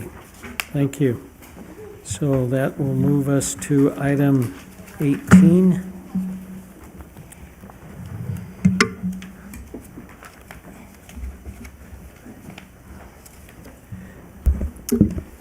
The city has an ordinance that is called the land management process. This was established over 2 decades ago as a way for the public to have an opportunity to weigh in whenever the council is contemplating the sale or lease of city-owned property. Every year, we put notices in the newspaper to solicit applications for the land management process. This year, we received no applications. However, staff has put forward an application for council consideration. There is approximately 4.78 acres located at the intersection of Yucca Street and Veterans Memorial Drive. This is in our industrial area, just south of the animal control facility. Staff is proposing the addition to the land management process list this city-owned property for the explicit purpose of leasing it for recreational vehicle, boat, and trailer storage. We recognize that there's a demand in the community. We do have several facilities that do store these types of vehicles, but right now there's limited availability for the public to utilize these spaces. By offering this up as an opportunity that would go through the regular process of any other disposition of city land through a lease, this is just the initial step. But we're looking for direction from the council to move this item forward to the Planning Commission, which would hold a public hearing to consider the appropriateness of leasing this land for that purpose. And then it would come back to the city council, and then you would decide whether to add it to the list or not. And obviously, as I mentioned, it's just the start of the process.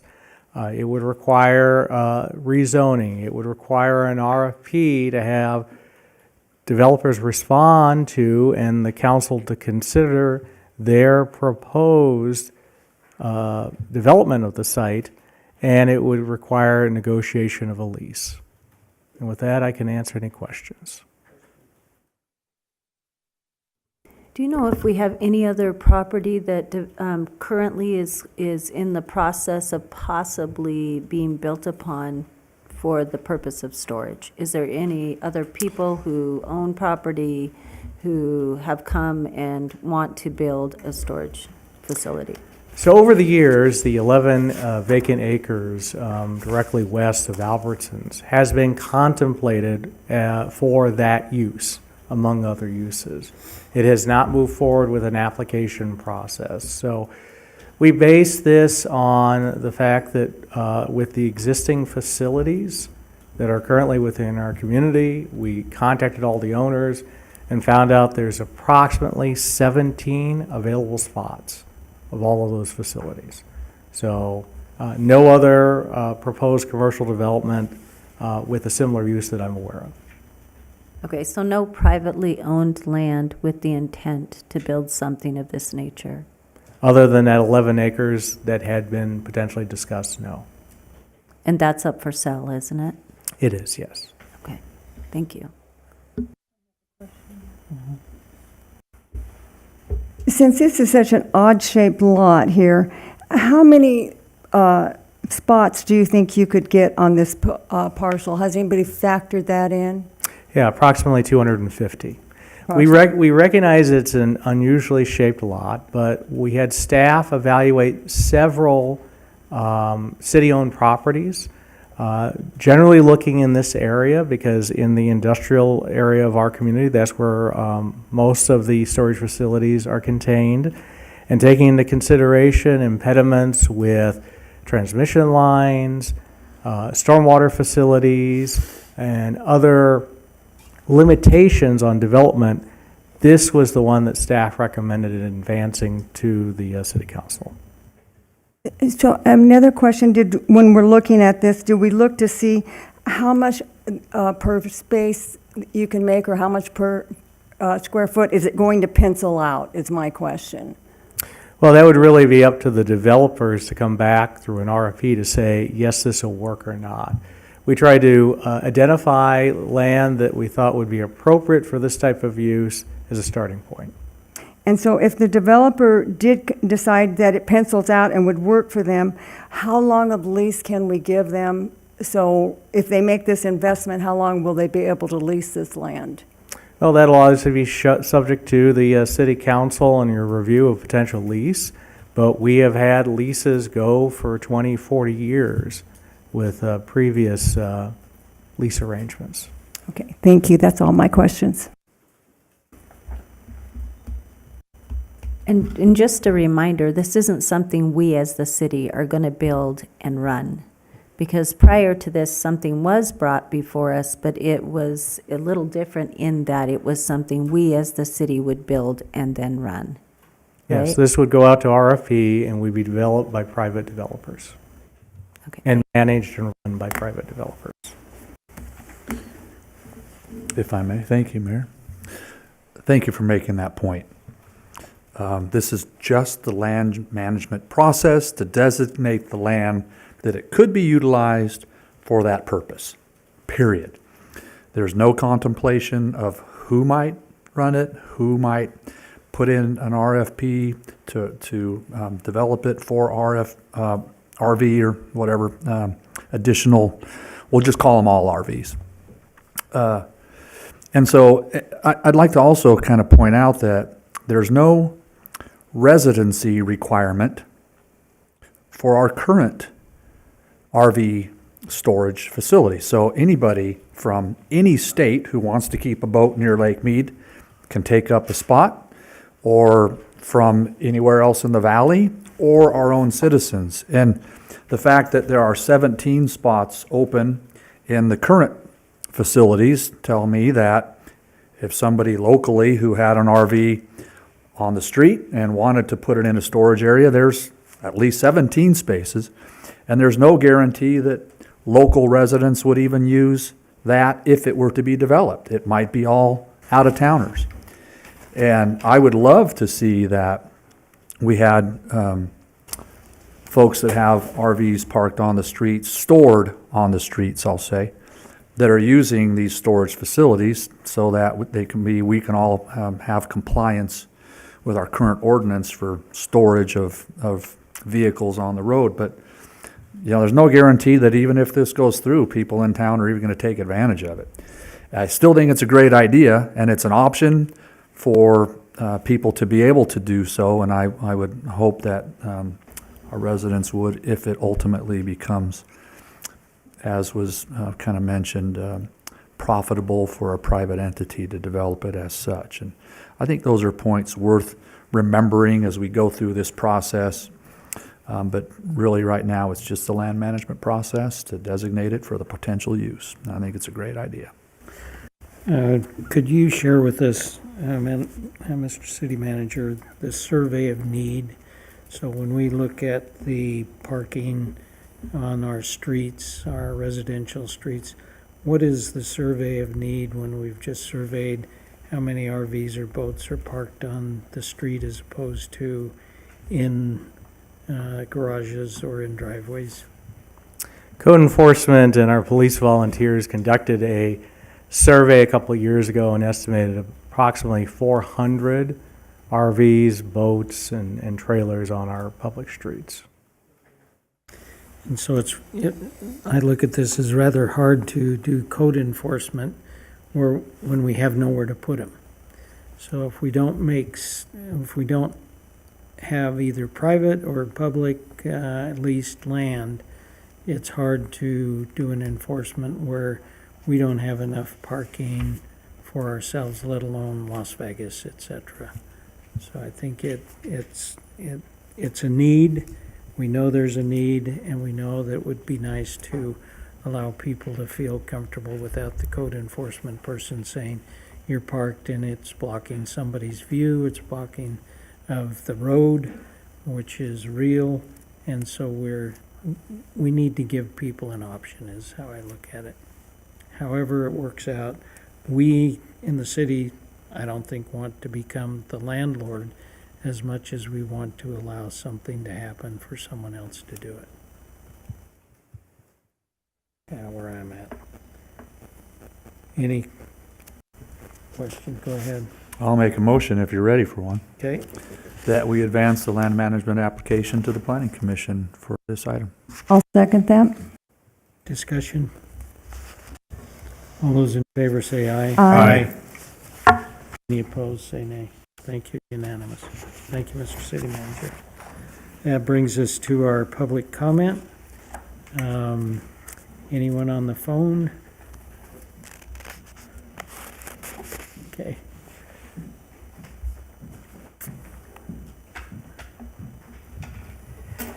Good evening. My name is Erin Bruniga. Mr. Mayor, City Council, staff members, thank you for taking time to hear me. I came tonight because I really want to share my thoughts with the City Council and ask you to take some action. I've sat here tonight and listened to hours of discussion about pets, and I have heard nothing about our children. We have decimated this city for our children. We've taken away the green areas for them. I understand the dog lovers, but I can't even go to the park, let alone have children in a park with dogs loose. I get jumped on every time that I leave my house by somebody's dog that assures me it's friendly. Well, tell that to the back of my calf, where I have a permanently damaged muscle and scarring from a dog that was friendly, taking a hunk out of my leg. And yes, you're right about how they do hold on.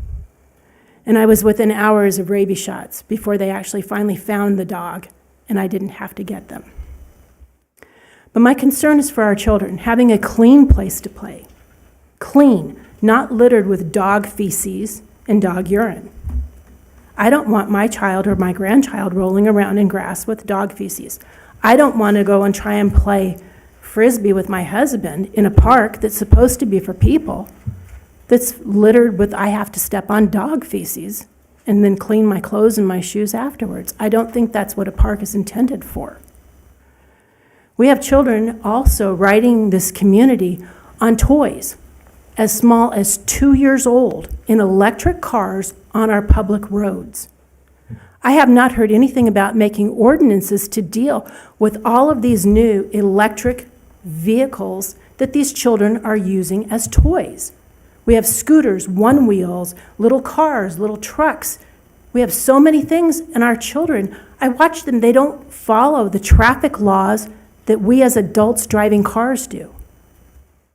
And yes, we have the responsibility of being aware of them while we're driving. But if you're already proceeding through an intersection and some child on an electric scooter, bike, zips right through in front of you and hits your car, are you going to feel less guilty about hitting a child because you were in the intersection first? I had 3 of them come through an intersection the other day. Didn't stop for a stop sign or anything. I watch adults on these toys going to and from work, their electric-powered scooter. They don't follow any of the traffic laws. When I grew up, we learned how to follow traffic laws if we rode a bicycle. It doesn't change just because we put an electric motor. If anything, we should be that much more concerned about our children.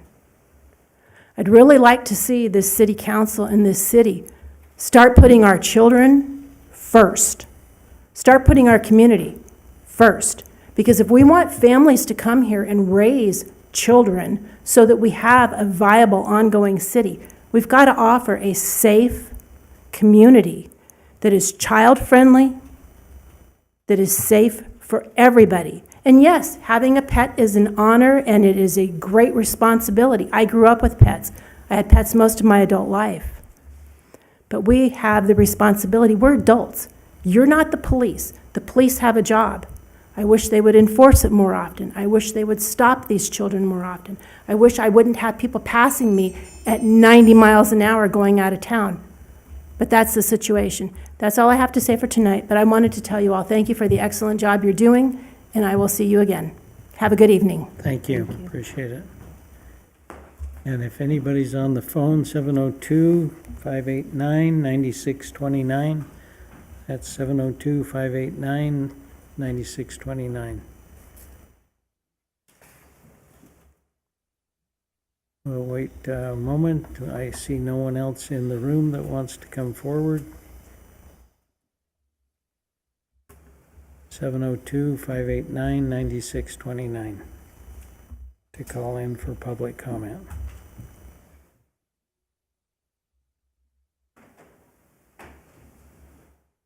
Seeing no one on that, I will go to council report and go for it.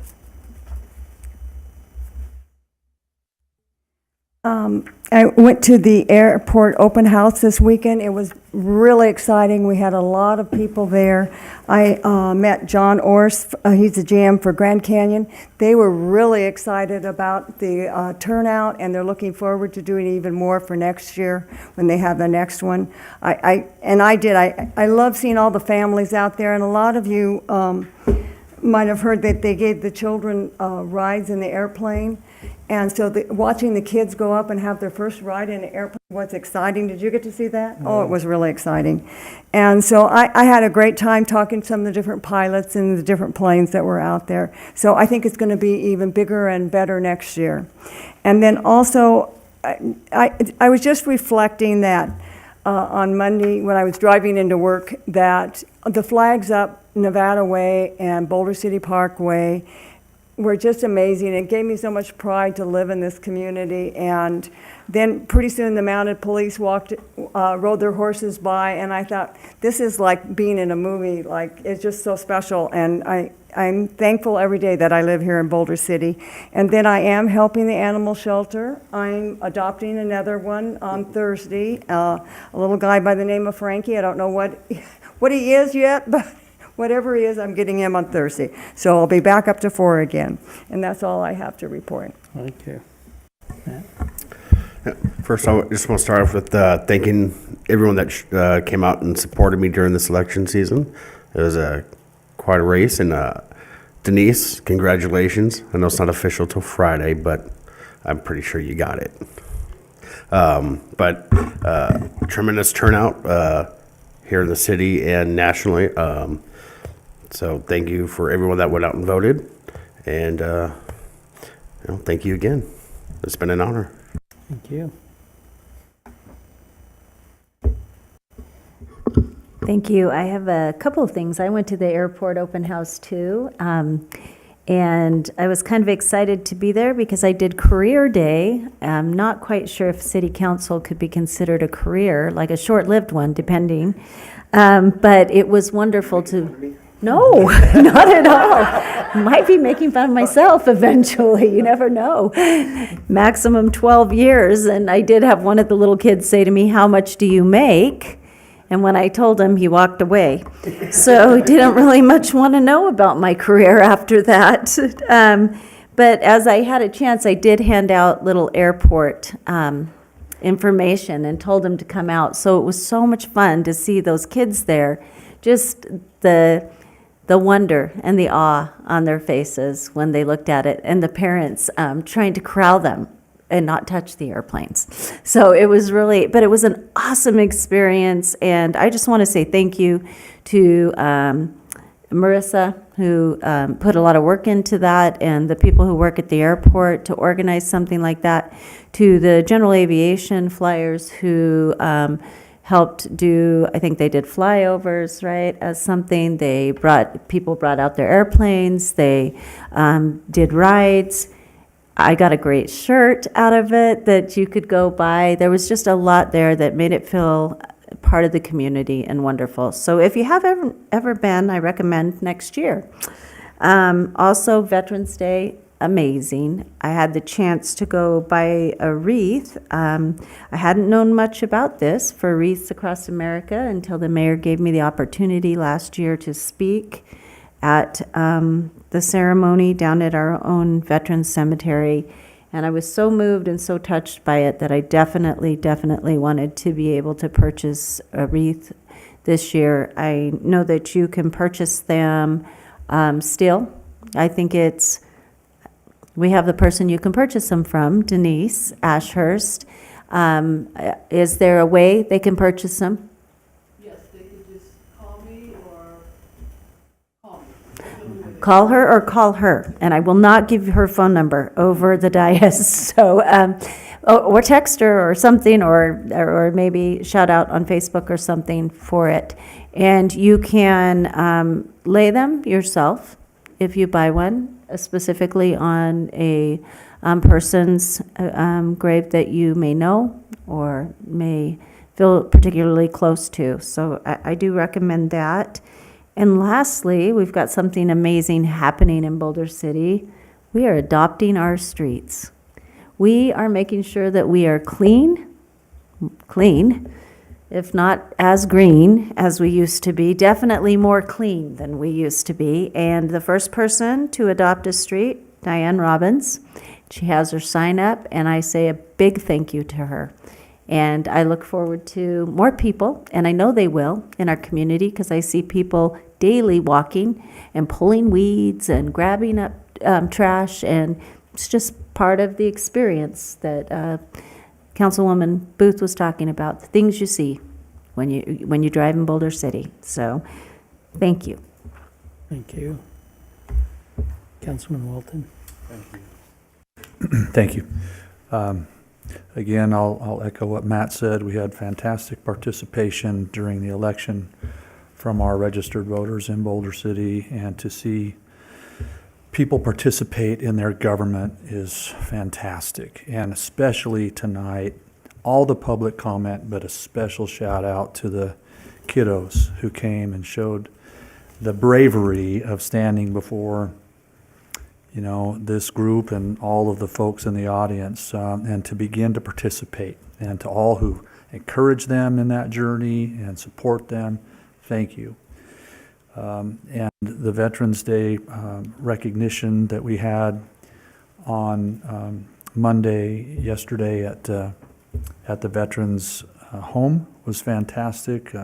Distinguished guests were in attendance. Most of all, the veterans who were there, and we appreciate all who participated in the car show and all the activities that were there. It was a great opportunity to show honor to those heroes. As far as the events happening around Las Vegas, the Convention and Visitors Authority, there's just way too much. As if you've been in Vegas very long, you know that December and January are very, very busy times. We have Formula One coming up the latter part of this month.